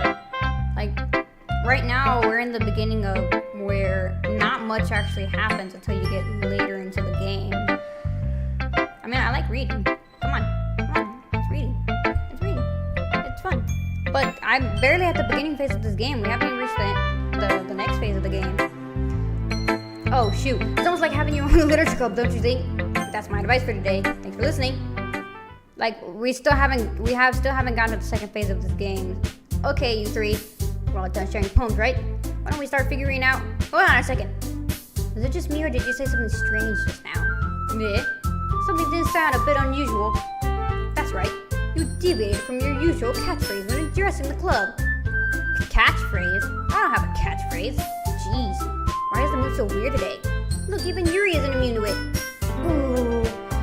Staggering air is common foreshadowing that something terrible is about to happen. In your books, maybe. Look, the only thing different is that Sayori isn't here. It seems you're right. Sayori always seems to lighten up the mood a little bit, doesn't she? I'm gonna save. I didn't mean to click that!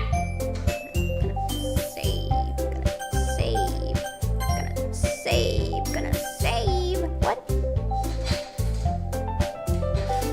Alright, focus on your exams.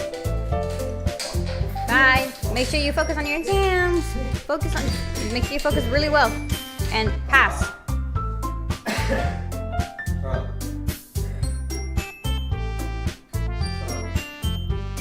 Okay, I'm gonna turn away from that.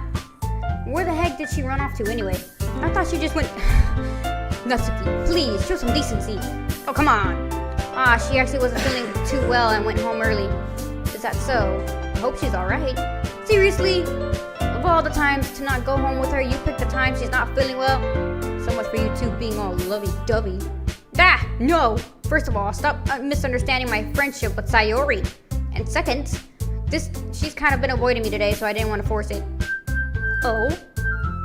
That's a curious expression coming from Yuri of all people. Calm down, guys. I talked to her earlier and everything is fine. What did she say? Anyways, when you figure out the rest of the festival preparations, well, why would you, why? Let's decide what everyone will be doing this weekend. I already know what I'm doing. That's right. Natsuki will be making cupcakes.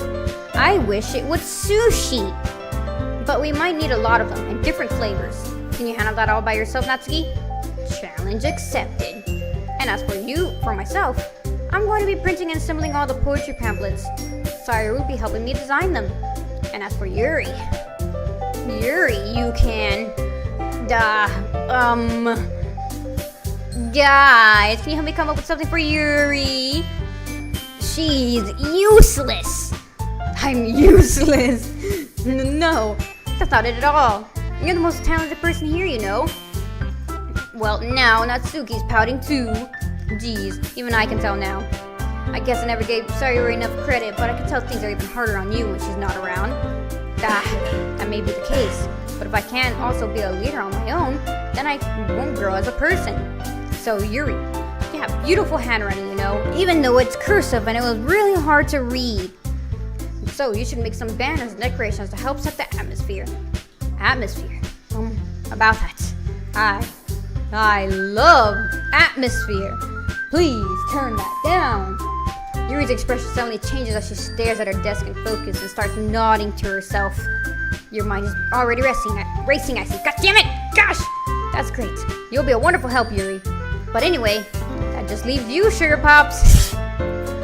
The one who's truly useless. I don't say that. In fact, both Natsuki and Yuri have some pretty heavy tasks to handle. It would probably go a long way to give one of them a hand. I don't want to. You could always help me out as well. I would be really appreciative of that. Is Monica suggesting I spend the weekend with one of my club members? Oh no, they're going to respond to to a suggestion like that. God damn it! I suppose I wouldn't mind a bit of help. Well, even if you don't know how to bake, there's always some dirty work I can give to you. It's not like Monarch's gonna give me a choice, and you shouldn't be sitting on your butt anyway. Wow. There, I take that offensive. Natsuki tries to mumble a bunch of excuses like that. If I recall, Natsuki, you mentioned that you would like to handle the baking on your own. Sugar Pops may not like to be around if you only make him to be a nuisance. So therefore, you may be more suited to assisting with the decorations. Hold on, I never said that. How could it be hard to make a few decorations anyways? Sounds more like you're just making excuses for Sugar Pops to... Well, what are you saying? It'll be extremely meticulous work, even though it's just decorating. And baking isn't. Just what do you think? Guys, shut up. It's Sugar Pops. Turn to figure out who he's gonna help, even though he doesn't want to help any of you. Let's settle down for a moment. In the end, I think it's up to Sugar Pops to decide how he'll like to contribute. I would like to contribute with Sayori.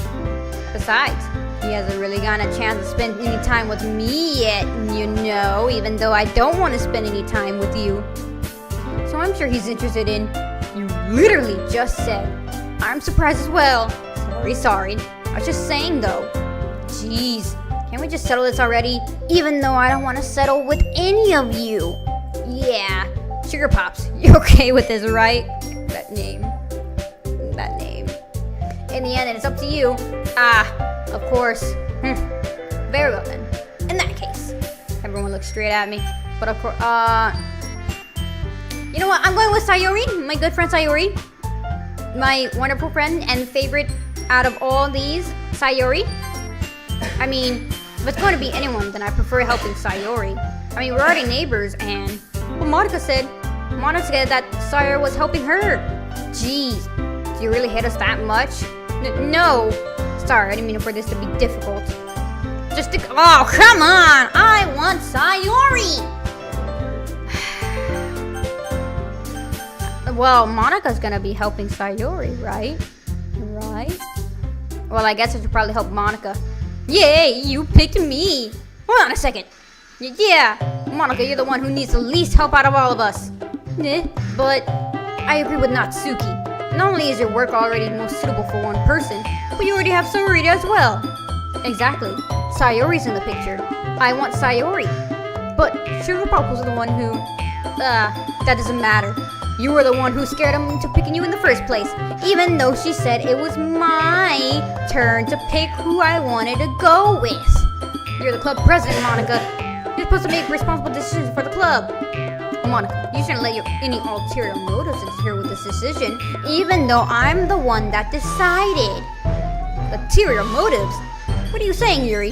In fact, it sounds like you guys are the ones with ulterior motives, even though it was my decision to choose who to go with, and y'all refused for me to go with Sayori. Excuse me? Otherwise, this wouldn't have been made into such a big deal in the first place. That's completely false, Monica. Yeah, we have a lot of work to do, you know. We won't do as good as a job if you make us work alone. Maybe that's true. Think of the club, Monica. If we want our event to succeed, then we need to appropriately distribute our resources. So we're gonna do the right thing, President? Okay, I get it. It's technically most logical for Sugar Pops to help one of you two. So, I guess that's what we'll do. God!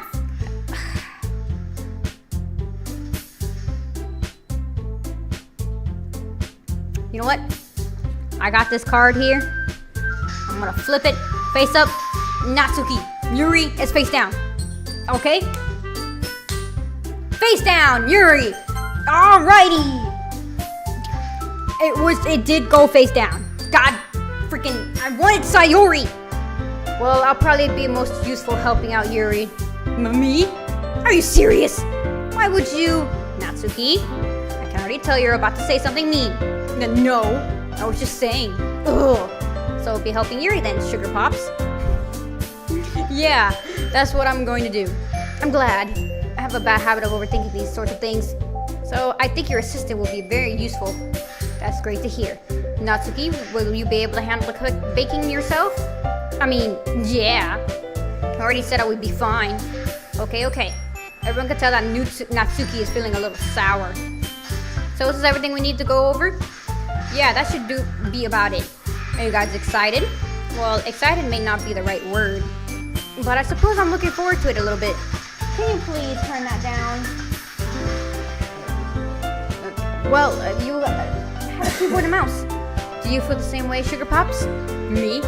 I guess you could say I'm interested to see how it'll turn out. That's good enough for me. What about you, Natsuki? She's still sour. Natsuki? What? Why is everyone yelling at me? I didn't even do anything. No, that's not what I meant at all. Yuri anxiously glances between everyone in the room. I'm sorry for this. I don't really know why Sugar Pops picked me. And also, your cupcakes are the best cupcakes I've ever had. They'll go really well with my tea. And nothing will do for the event will compare to that. So I get it. I'm kind of surprised though. Why? Well, I'm the one acting immature. I already know that. But you're trying to cheer me up all of a sudden. I know I'm not very good at it. I'm sorry if I said something bad. God dang it! Natsuki isn't the only one surprised. Monica and I are also taken back by Yuri's words. When she already has trouble with words, trying to cheer someone up must be far out of her own comfort zone. Well, it's good to come out of your comfort zone, you know? But I began to understand. Yuri was trying to sound like Sayori. Even if it hadn't worked out perfectly, I could tell that she was trying to say something Sayori would say at a time like this. Because Sayori always helps everyone smile and feel good about themselves. No, I kind of appreciate it. I'm sorry for making a big deal out of nothing. But I'm going to say this.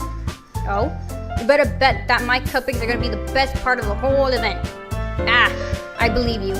Yeah, I hope to see everyone do their best. But with that, there's nothing more for today. So I guess it's time for us to head out. Alright, let's get out of here then. Yay, everyone's gonna leave. Boo, I didn't get Sayori. Everyone packs up their things. I start to follow Monica and Natsuki out the door as they chat between each other. I turn around. Sorry. I realize I don't have any way of contacting you this weekend. Oh, you're right. I can't believe it slipped my mind. As if though I did not care. Should I give you my phone number? No, I shouldn't. I think that we should be the best way, yes. Alright then, you and I exchange phone numbers. Okay, then I'll stop by your house on Sunday. Yeah? My house? Is that a problem? No, not at all. Just that I don't want you coming to my house. Sayori is the only one that can grace her presence in my house. I just thought that I would be the one going to your house since I'm the one helping you. I suppose that makes sense. But if you don't mind, I think I would prefer going to your house. Alright. In that case, it won't be a problem. I decided not to press Yuri for a reason. It's not like it should matter either way. So I'll just need to make sure my room is clean. Yeah, that's a good thought. I hope I managed to make myself useful in some way. I'm not nearly as creative as you are. God damn it! Don't underestimate yourself, Sugar Pops. I think that will make a very productive team. Even if you only choose me because you felt bad or something. Wait, you don't actually think that, do you? I don't know. It's difficult to come up with any other reason you may have chosen me. You're forgetting the only one reason with most common sense. I chose to help you because that's what I want to do. But Yuri thinks to herself with an extremely tense expression. Yuri, you're overthinking this. You want me to point out when you're overthinking, right? I didn't realize. I'm telling you I want to. That's all there is to it. Even though I didn't want to. I wanted Sayori. That's who I wanted, and yet I got a Yuri by flipping my card. Do you believe me? Yuri thinks really hard again. She looks straight into my eyes for a long while. I believe you. As it took her tremendous effort, Yuri finally says that and relaxes her expression. And I'm really looking forward to Sunday. Yeah, I am too. After that exchange, God damn it! I make my way out the door and Yuri follows. Yay, I get to spend time with Yuri, even though I didn't want to spend time with Yuri. I can't believe this. Yuri is going to be coming to my house on Sunday? Even though I would have preferred to do this with Sayori. Exactly! That was my preference. My anxiety still shoots through the roof. I guess I've gotten pretty used to handling her at this point. But who knows what might end up happening when we're outside of school. She even told me she was looking forward to it. I shake my head. Why do I feel nervous that Sayori might find out about this? It's not like we feel that way about each other. Besides, like Monica said, this is about the club. I have nothing to worry about, even though I didn't even want to pick freaking Yuri. If I just go with it, then I'll have a good time. I will not have a good time. I will not. I will not. It's already Sunday. Dang, save again. I'm a spastic saver. I've been getting increasingly anxious about Yuri's upcoming visit. I keep telling myself there's no reason to be nervous, but it doesn't help much. Yuri is clearly an introvert and also an intimate person in general. There's no doubt that she'll open up a little bit when it's just the two of us. Meanwhile, we've been texting occasionally. She was extremely apprehensive at first, but it wasn't long before I was already learning more about her. But putting Yuri aside, I haven't heard a thing from Sayori since she left the club early the other day. It's not like we text each other all the time or anything, but I've been worried about her in the back of my mind. Between what Sayori said and what Monica said, is it really okay for me to put Sayori's feeling aside when she might need me? No! You shouldn't put her feelings aside. You should go to her. Thank you! Thank you for deciding that. Thank you! I decided to visit Sayori before Yuri comes over. Rather than asking, I simply tell her I'm coming over, much like we've done in the past. Once I reach Sayori's house, I knock on the door before entering it myself. Again, we used to play so often that we've made it a habit of simply entering each other's house like we were family. I am inside. The house is quiet. Sayori isn't anywhere on the first floor, so I assume she's up in her room. It's already strange of her not to run down and greet me. I head up to her bedroom, where I finally find her. Sayori? Hi, Sugar Pups. I sit down in her room. Sayori forces a smile, but it's easy to tell that she's different. There's a minute of silence between us. You haven't come over like this in a long time, have you? I guess you're right. It's been a long time. Not much has really changed, has it? Oh, I just realized the calendar over here. I just realized that. It's ripped up on one of the corners. Sayori's room is as messy as it's always been. I also recognize the same stuffed animals and wall decoration that she had for years now. If you come over more often, it wouldn't be such a mess. That's because I end up cleaning it for you. How come you suddenly wanted to come over today? Aren't you supposed to see Yuri today? But... Wait, how do you know that? Sayori had already left the time we decided that last meeting. Monica told me. It's only natural for her to keep me informed about the festival preparations, right? That's right. But what about you? Aren't you going to help Monica? Of course, but I'm just helping her online. We didn't plan to meet up or anything. Are you sure? It's just me and Yuri then. Yep. There's more silence between us. Sayori stares in a random direction. Everything about her behavior is really uncharacteristic. I finally get to the point. I just wanted to see how you were doing after you left on Friday. When something's wrong, you can't hide it from me. I know you too well. So, Sayori smiles, shaking her head. That's no good, Sugar Pops. I can't take this seriously when I say that name. Yeah? Why can't it just be like it always been? This is all my fault. If I didn't go and get so weak and accidentally express my feelings, if I didn't make that stupid mistake, then you wouldn't have been worried about me at all. You wouldn't have come over here. You wouldn't have been thinking about me right now. But this is just my punishment, isn't it? I'm getting punished for being so selfish. I think that's why the world decided to have you come over today. It just wants to torture me. Sayori? I grab Sayori by the shoulders. What on earth are you saying? Are you listening to yourself right now? I know something happened to you. There's no other explanation for you to be like this. So tell me already. Until I know, I won't be able to stop thinking about it. Sayori gives me an empty smile. You really put me in a trap, Sugar Pop. Oh, God, I can't take it seriously every time I say that name. But you're wrong. Nothing happened to me. I've always been like this. You're just seeing it for the first time. Seeing what? What are you talking about, Sayori? You're really just gonna make me say it, aren't you, Sugar Pops? I guess I have no choice this time. The thing is, I have had really bad depression my whole life. Did you know that? Why do you think I'm late to school every day? Because most days I can't even find a reason to get out of bed. What reason is there to do anything when I fully know how worthless I am? Why go to school? Why eat? Why make friends? Why make other people put their energy and caring to waste by having them spend it on me? That's what it feels like. And that's why I just want to make everyone happy. Without anyone worrying about me. He's silent. I can't even figure out how to respond. How is it possible that Sayori kept this from me the entire time that I've known her? Did she really want so badly for me to just not think about her? Why, Sayori? Why is it that you never told me about this? I almost feel like I've been betrayed as your close friend. Because if I knew, I would have done everything I could to support you. Even if there's only so much that I can do. I would have tried a bit harder to make every day a little better for you. That's why I'm your friend. All you had to do was tell me. You don't understand at all, Sugar Pops. Why do you think I didn't tell you? Because if I told you, then you would have wasted your effort caring about me instead of doing important things. I don't want to be cared about. It's bittersweet when people try to care about me. It feels nice sometimes. But it also feels like a bat being swung against my head. That's why I wanted so badly for you to make friends with everyone else. Hoping everyone to be happy together is the best thing for me. But then I discovered something else too. Seeing you make friends and get closer with everyone in the club feels like a spear going through my heart. So that's why I decided the world just wants to torture me. Every path leads to nothing but hurt. Nah, you're right, that I don't understand.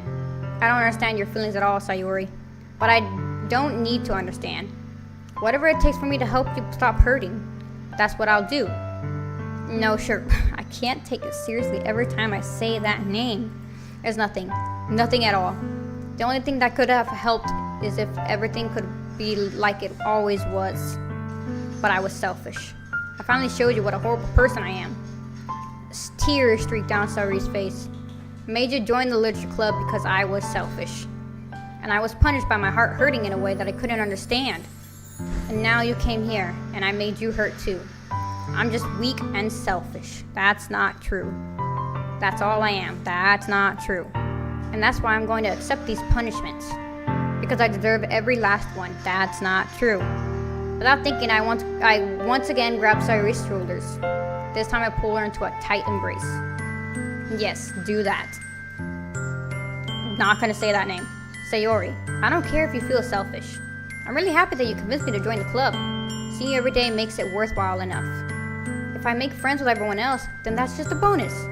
But please, never underestimate how much I care about you. I wouldn't have it any other way. Not saying the name, because every time I say it, I start laughing. Sayori isn't hugging me back. Despite my arms being wrapped around her, Sayori's arms remain at her sides. She starts sobbing next to my ear. No, don't do this to me. Please don't do this. Not saying the name. Sayori barely manages to speak between her sobs. I don't know if I'm doing the right thing, but all I want is for her to know that I care. If you have it in you to call yourself selfish, then you have to let me be selfish too. No matter what it takes, I'll figure out what needs to change. I'll make these feelings go away. And if there's anything that you need me to do, then you better tell me. I'll get mad if you don't. I will get really mad if you don't. I don't know. Oh, well, gently Sayori finally puts her arms around me in return. I don't know anything. It's all really scary. I don't understand any of my feelings. I'm not gonna say that name. The only thing I'm not feeling nothing is when I'm feeling pain. But your hugs are so warm, and that's really scary too. Sayori lets me go, and as she does, I let her go as well. The festival is tomorrow. Yeah. It's gonna be fun, right? Yeah. How would you like for me to spend it all with you? That's what I want. I promise. I think that would be nice then. Yeah. Sayori wipes her eyes. If I could spend the whole day here, I would. I would? God dang, I would. I would spend every moment with her. What the fudge? You better not leave. Oh, what? Oh, notifications. Notifications. Of all days, it has to be the one where I have the other plans. Maybe I should cancel. No, don't. Please don't. If you do that, then I really wouldn't forgive you. I mean, I'd rather stay here with you and make you happy. What, you got a problem with it? It's almost time for you to meet at my house. At the very least, do you want to come along and help? It would be fun. To my surprise, Sayori shakes her head. I'm sorry. I don't know if that would be very good for me today. You understand, right? It's kind of hard for me to fully understand, but I'm trying my hardest. It's okay. Don't worry too much about it.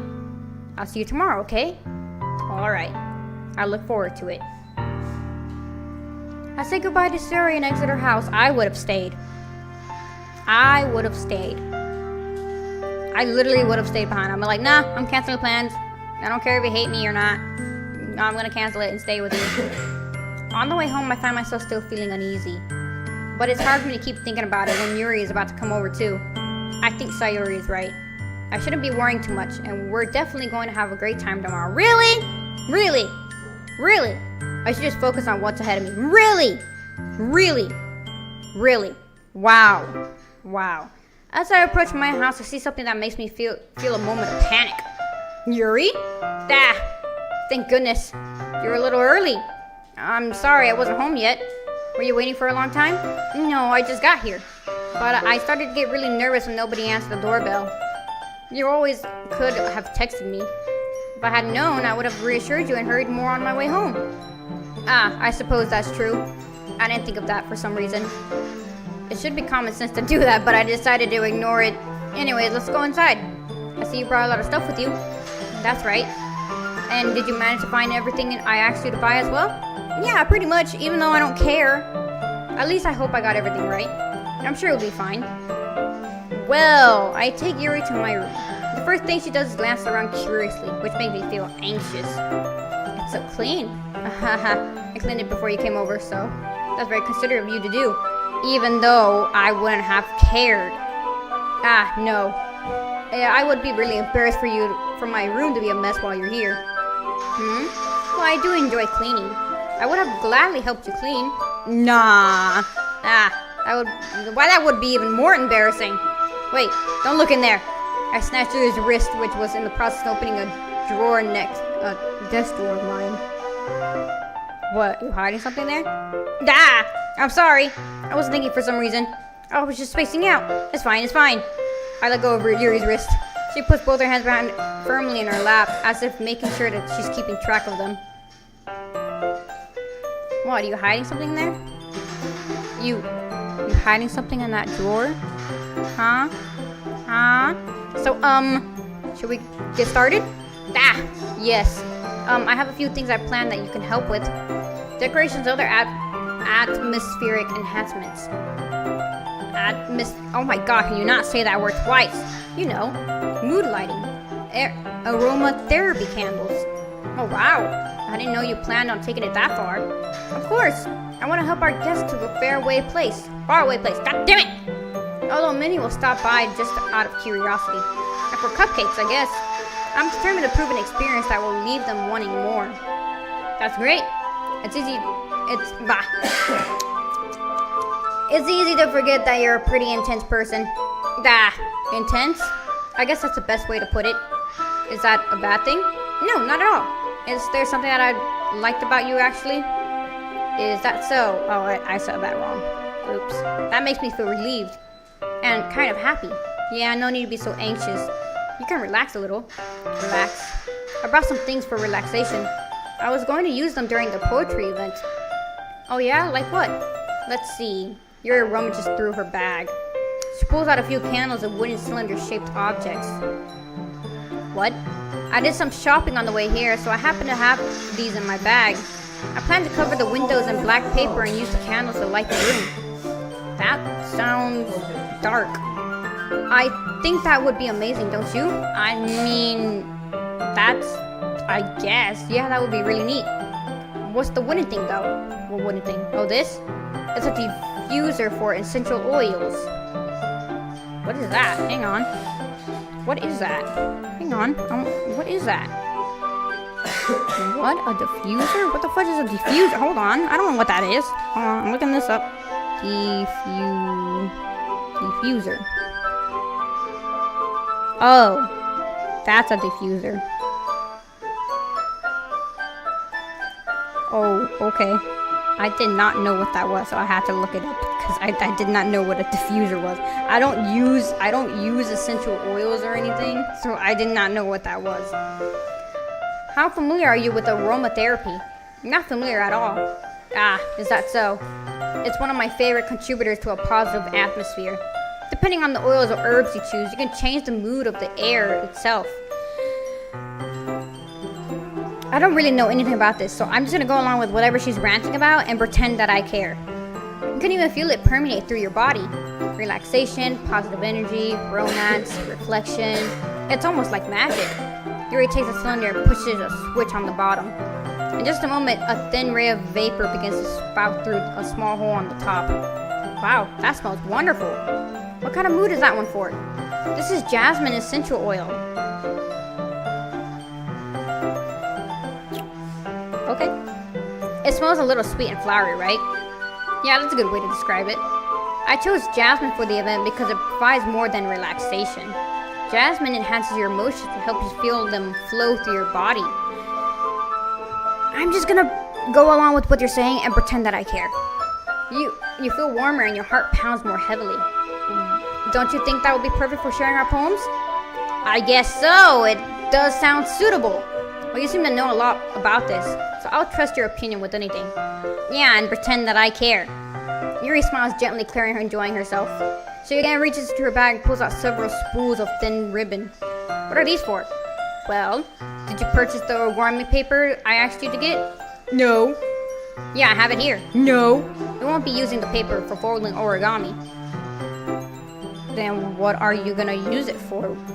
What I like to do is write a different word on each paper.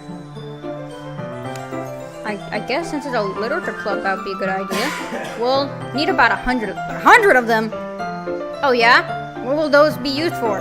Well, I'm gonna cut a piece of ribbon to hang from the doorway of the classroom. Then we can fasten the paper onto the ribbon to create a doorway curtain. Hey! Wouldn't that be beautiful? It would also catch the eye of those passing by the room. That's actually a pretty good idea. Except, I'm pretending I care. It may attract some to peek inside. That's really creative. I literally just said that a few moments ago. I had no idea you'd be so good at this, Yuri. Is that so? Well, I suppose I do get a little intense, as you'd put it. I get Yuri giggles with red cheeks. Is it just me, or is she more relaxed than it's just the two of us? Or maybe it's the excitement she feels from sharing something that she enjoys. Here's a marker, Sugar Pops. You can write any character you want. I'm gonna write Sayori on one for Sayori. And then I will write sushi on another one because I want some sushi. I'll help you once I finish cutting the ribbons. Ah, alright. Sitting on the floor together, the two of us get to work. I carefully draw a different character on each paper, doing my best to manage my bad handwriting. I hope you wrote sushi on one of those. Yuri unravels a long strand of red ribbon to her desired length. Then she reaches into her bag once more and pulls out a pocket knife.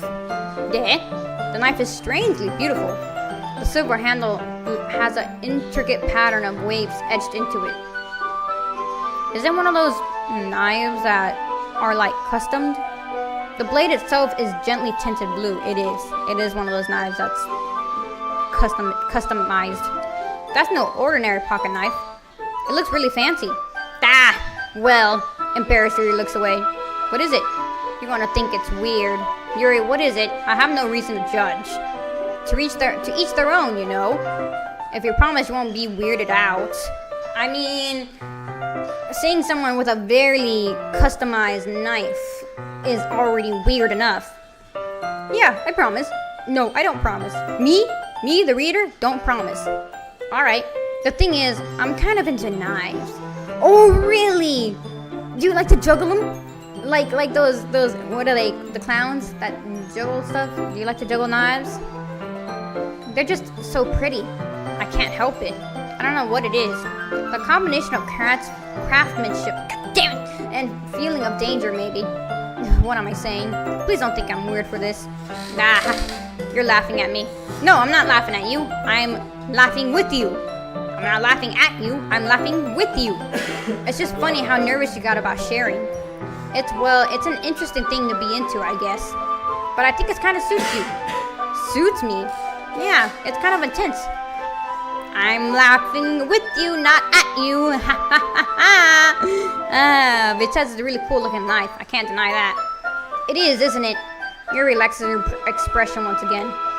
So would you like to hold it? No, I don't. No. Sure, I'll check it out. No. No, thank you. Yuri carefully hands me the knife with the handle facing me. No, thank you. I take it and turn it around in my hands. It feels heavy and extremely solid.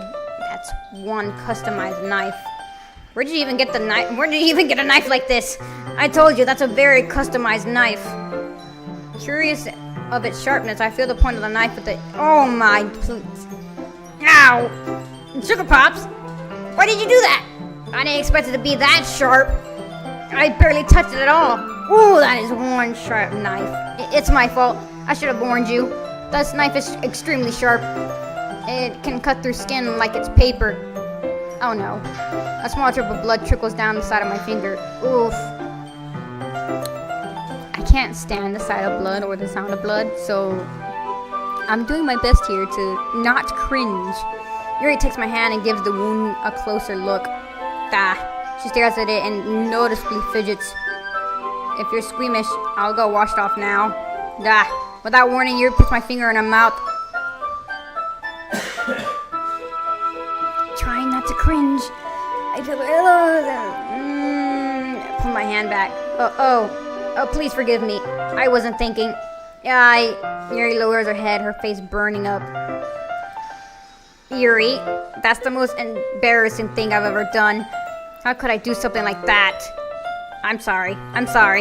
Yeah, you should be sorry with such a sharp knife and then proceeding to put my finger in your mouth.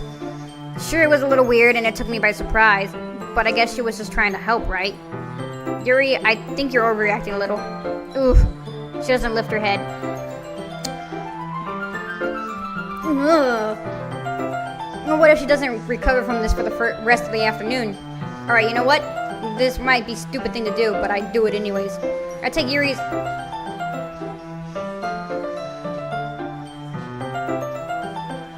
Sugar Pops! Did you really just do that? Now we're even. Yuri just looks at me like I did something wrong. Haha, I knew that would be a bad idea. It's not for the... Oh.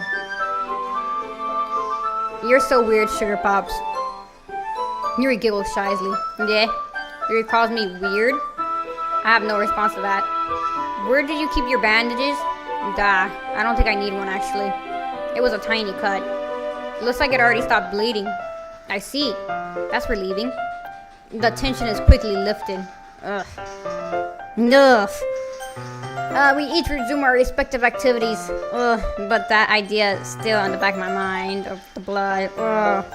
I watch Yuri's knife cut through the ribbon like it's nothing but air. Meanwhile, I continue to make progress on the paper. Ugh. After we finish attaching the paper to the ribbons, we lay them out side by side. It looks better than I expected, and I will be very effective as a door curtain. It looks great. Good thinking coming up with this, Yuri. Thanks. It's just something I saw online, really. Are you ready to move on to the next task? No. Yeah, let's do it. What do you have in mind? I'd like to create a banner. Sure, I guess. No, I'm not, I can sometimes be creative, but I just don't, I want to be with Sayori right now, please. Please. I'd rather be with Sayori right now. I'd rather be with her right now. Hang on. Okay. Alright. That's why I asked you to buy the paint tablets. That's right. One of the items Yuri had asked me to buy was a kit of watercolor paint tablets. We'll need about 6 cups of water to put each of the tablets in. Do you mind fetching those for us? Of course not. 6 cups of water? I'll be right back in a minute. Thank you very much. Oh, and just a little bit of water is okay. If you feel the cup's too much, it'll be too diluted. Okay. Taking Yuri's advice, I decided to use a small plastic bathroom cup rather than full-sized glasses. Wait, oh, plastic! Plastic bathroom cups?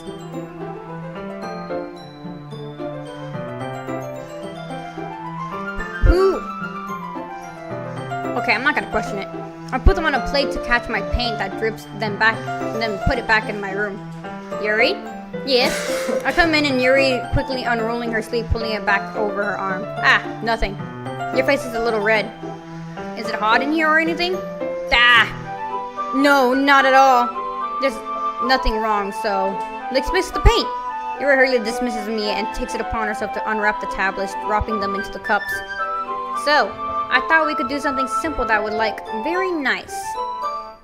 I like to paint a gradient across the banner. Gradients are really hard to do. Starting with the colors for our sunrise, then daytime, then sunset and nighttime. Once it dries, I'll write an inspirational quote across the banner. With watercolor? I mean, maybe we can hang it on the wall behind the podium in the front of the classroom. Ah, neat. What are you going to write? Well, it'll be more fun to surprise you. Yuri smiles at me. Say so. After rolling out the banner, Yuri and I kneel on the opposite side so we don't get in the way of each other. Yuri uses a brush and adds a few dots of different colors across the banner to serve a color guide when we paint. Ugh. This paint kind of reminds me of elementary school. Painting on a banner with watercolor feels a lot like the art class project we had back then. It's relaxing. I'm sorry if it feels too childish. No, I didn't mean that at all. It's kind of fun, you know? Yeah, it is fun. Although you're acting a bit strange. I'm glad you feel that way too. Yuri stops painting for a moment, thinking to herself. For me, I don't need to go out and do crazy things to have fun. In fact, I usually don't even want to. I just like when I can spend time with another person. Yeah, sure. Even if it's something simple like reading, it doesn't even matter if we don't talk too much. Just having a friend next to me makes things feel a little bit nicer. I think that's all it takes for me to be happy. Is that so? Even if Yuri and I are quite different, I can't understand where she's coming from. I feel that way about things like anime and games, where simple sharing the experience with someone can make me happy. Even though this doesn't really make me happy. I think I feel the same way. Yuri smiles gently. I knew you'd understand. Yuri leans over the banner and grabs the unused paintbrush. But I move at the same time, causing my head to bump into hers. Ow. Ooh, ow. So sorry. Yuri reels back and I quickly lift my hand in surprise. Are you hurt? No, I'm not hurt. It just startled me, that's all. Sorry, I should have asked you to get it for me. It's not your fault. Ah, your face. There are droplets of paint on Yuri's face and neck. Dang. Wow, way to go. Way to go, man. Way to go, man. Is there something on my face? Ah, I accidentally got paint on you. Sorry, it's totally my fault. I'll get a towel right away.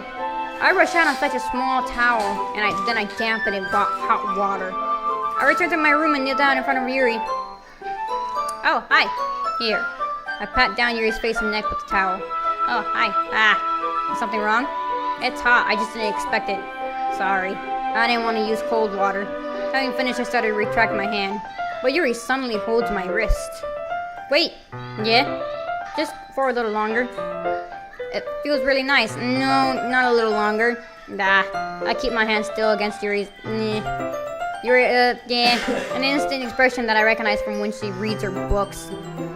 Almost as if she lost in a daze, enveloped by her own thoughts. She breathes gently, half through slightly parted lips. Ugh, is it the aroma of jasmine oil giving me this dizzy feeling? What do you mean? Yuri's gentle fingers wrapped around my since, okay. And suddenly her face seems to be, oh, okay. Yuri slowly pulls away. Sorry, I'm feeling a little lightheaded today. I didn't mean to space out. It's fine. The moment is over as soon as it began. Yuri picks up her brush again. While her movements seem clumsier, she's unable to focus. I remain silent, forced to ignore the event that just transpired. I hesitantly retrieve my own brush and continue following Yuri's example. Yay! More time with Yuri, am I right? That should do it. I finished filling the night sky with the white dots that look like stars. Looking at the banners as whole, it's very pretty and natural looking. I think it came out better than I expected. I'm really happy with the results. Yeah, me too.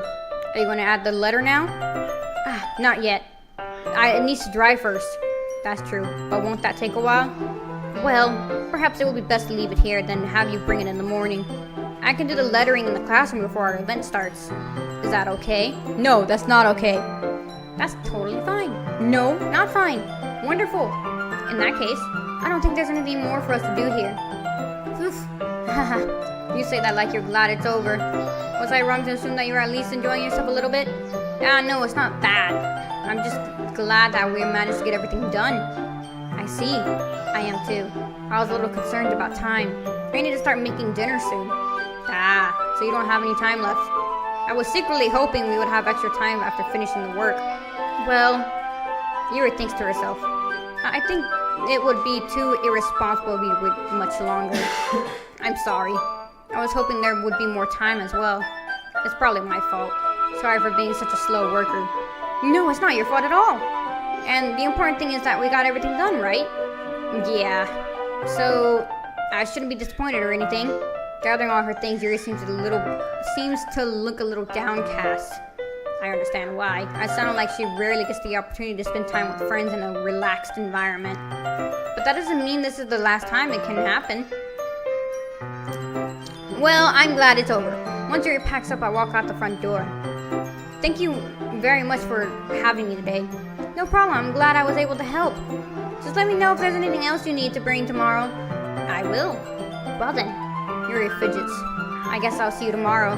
Wait, I kind of say that without thinking. About today. It's fine that we didn't have much time as we wanted, because we can do this again. Whenever you want, you can come over, or we can go out somewhere.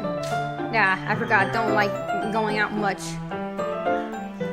Anyway, you know what I'm trying to say, so you're very thoughtful, Sugar Pops. Oh my god, I forgot, that's the name I chose. Yuri takes a step closer to me, then briefly squeezes my hand. Hey, whoa, hey. Not so close to the screen, please. Not so close to the screen, please. Well, how am I supposed to respond to that? But I don't even get a chance as Yuri suddenly pulls... Sayori? Yeah. Sayori. Hi, Sugar Pops. Hi, Sayori. Just now, we weren't... That's okay, Sugar Pops. I just stopped by to say hi. Well, it's nice to see you. I'm sorry, but I'm already on my way to leave. Oh, really? That's too bad. I'm sorry. But we'll all be together at the festival tomorrow, so that's fine, right? Of course. Harry beams. Yeah, so I'll see you tomorrow. Clearly embarrassed, Yuri brushes off. Sayuri, I swear, nothing happened between us. I swear on the plate of sushi that nothing happened between us. Don't worry. I promise. Sayori, I thought you didn't want to come over today. Well, I tried staying in my room, but my imagination was being really mean to me, so I had to come out here and see it for myself. See what? What are you talking about? You know, how much fun you were having with Yuri, and how close you got to her. As I said before, I prefer you more than anyone else. It makes me really happy that you made such good friends. That's all that matters to me. Tears start to fall down Yuri's face. That's all that matters to me. Why am I feeling this way, Sugar Pops? I'm supposed to be happy for you. Why does it feel like my heart is splitting in half? It hurts so much. Everything hurts so much. This would be much better if I could just disappear. Sorry, don't say that. I'm not gonna say the name. God damn it! If I wasn't here, then you wouldn't have to waste your sympathy on me. You wouldn't have to put up with me being selfish. Monica was right. I should just... Monica was right about what? What did Monica say to you, Sayori? Sayori? What I said before is true. I'm not gonna let this continue. Caring about you like this isn't the burden your mind is making it out to be. It's something that makes me happy. It's something that I wouldn't trade for anything else. So even if it takes an entire lifetime, I'm gonna be by your side until you don't feel any more pain. But Sayori looks away. I put a hand on her shoulder to reassure her. I'm scared. I'm really scared. What are you scared for? I'm scared that I might like you more than you like me. Sayori, it's true, isn't it? I was weak and started to like you too much. I did this to myself. I'm not gonna say the name. I like you so much that I want to die. That's how I feel. And that's enough, Sayori. I don't want you to hurt anymore. I slide my hand down Sayori's arm and squeeze her hand in my own. Do you remember how I said I always know what's best for you? Do you still believe me? Wordlessly, Sayori nods. Even if you don't understand all your own feelings, I know that you need the most right now. And that's what I'm going to give you. I'm going to save because I am running out of time here. Unfortunately, I am running out of time because I've already reached my mark. I mean, I did stream earlier, but it got disconnected. But my time is coming up. But until then, I will have to leave this for my next live stream. Until then, I hope y'all enjoyed watching me play Doki. I will return to this, but my next live stream is going to be The Evil Within because a viewer has begged me to return to that game. So my next live stream, when I do the next live stream of this, maybe after The Evil Within. But for now, I will have to end it here. I do hope y'all enjoyed. Until next time, I will see y'all. So go ahead and hit that subscribe button and that notification bell, and you'll be notified from when I go live again. But until next time, bye-bye.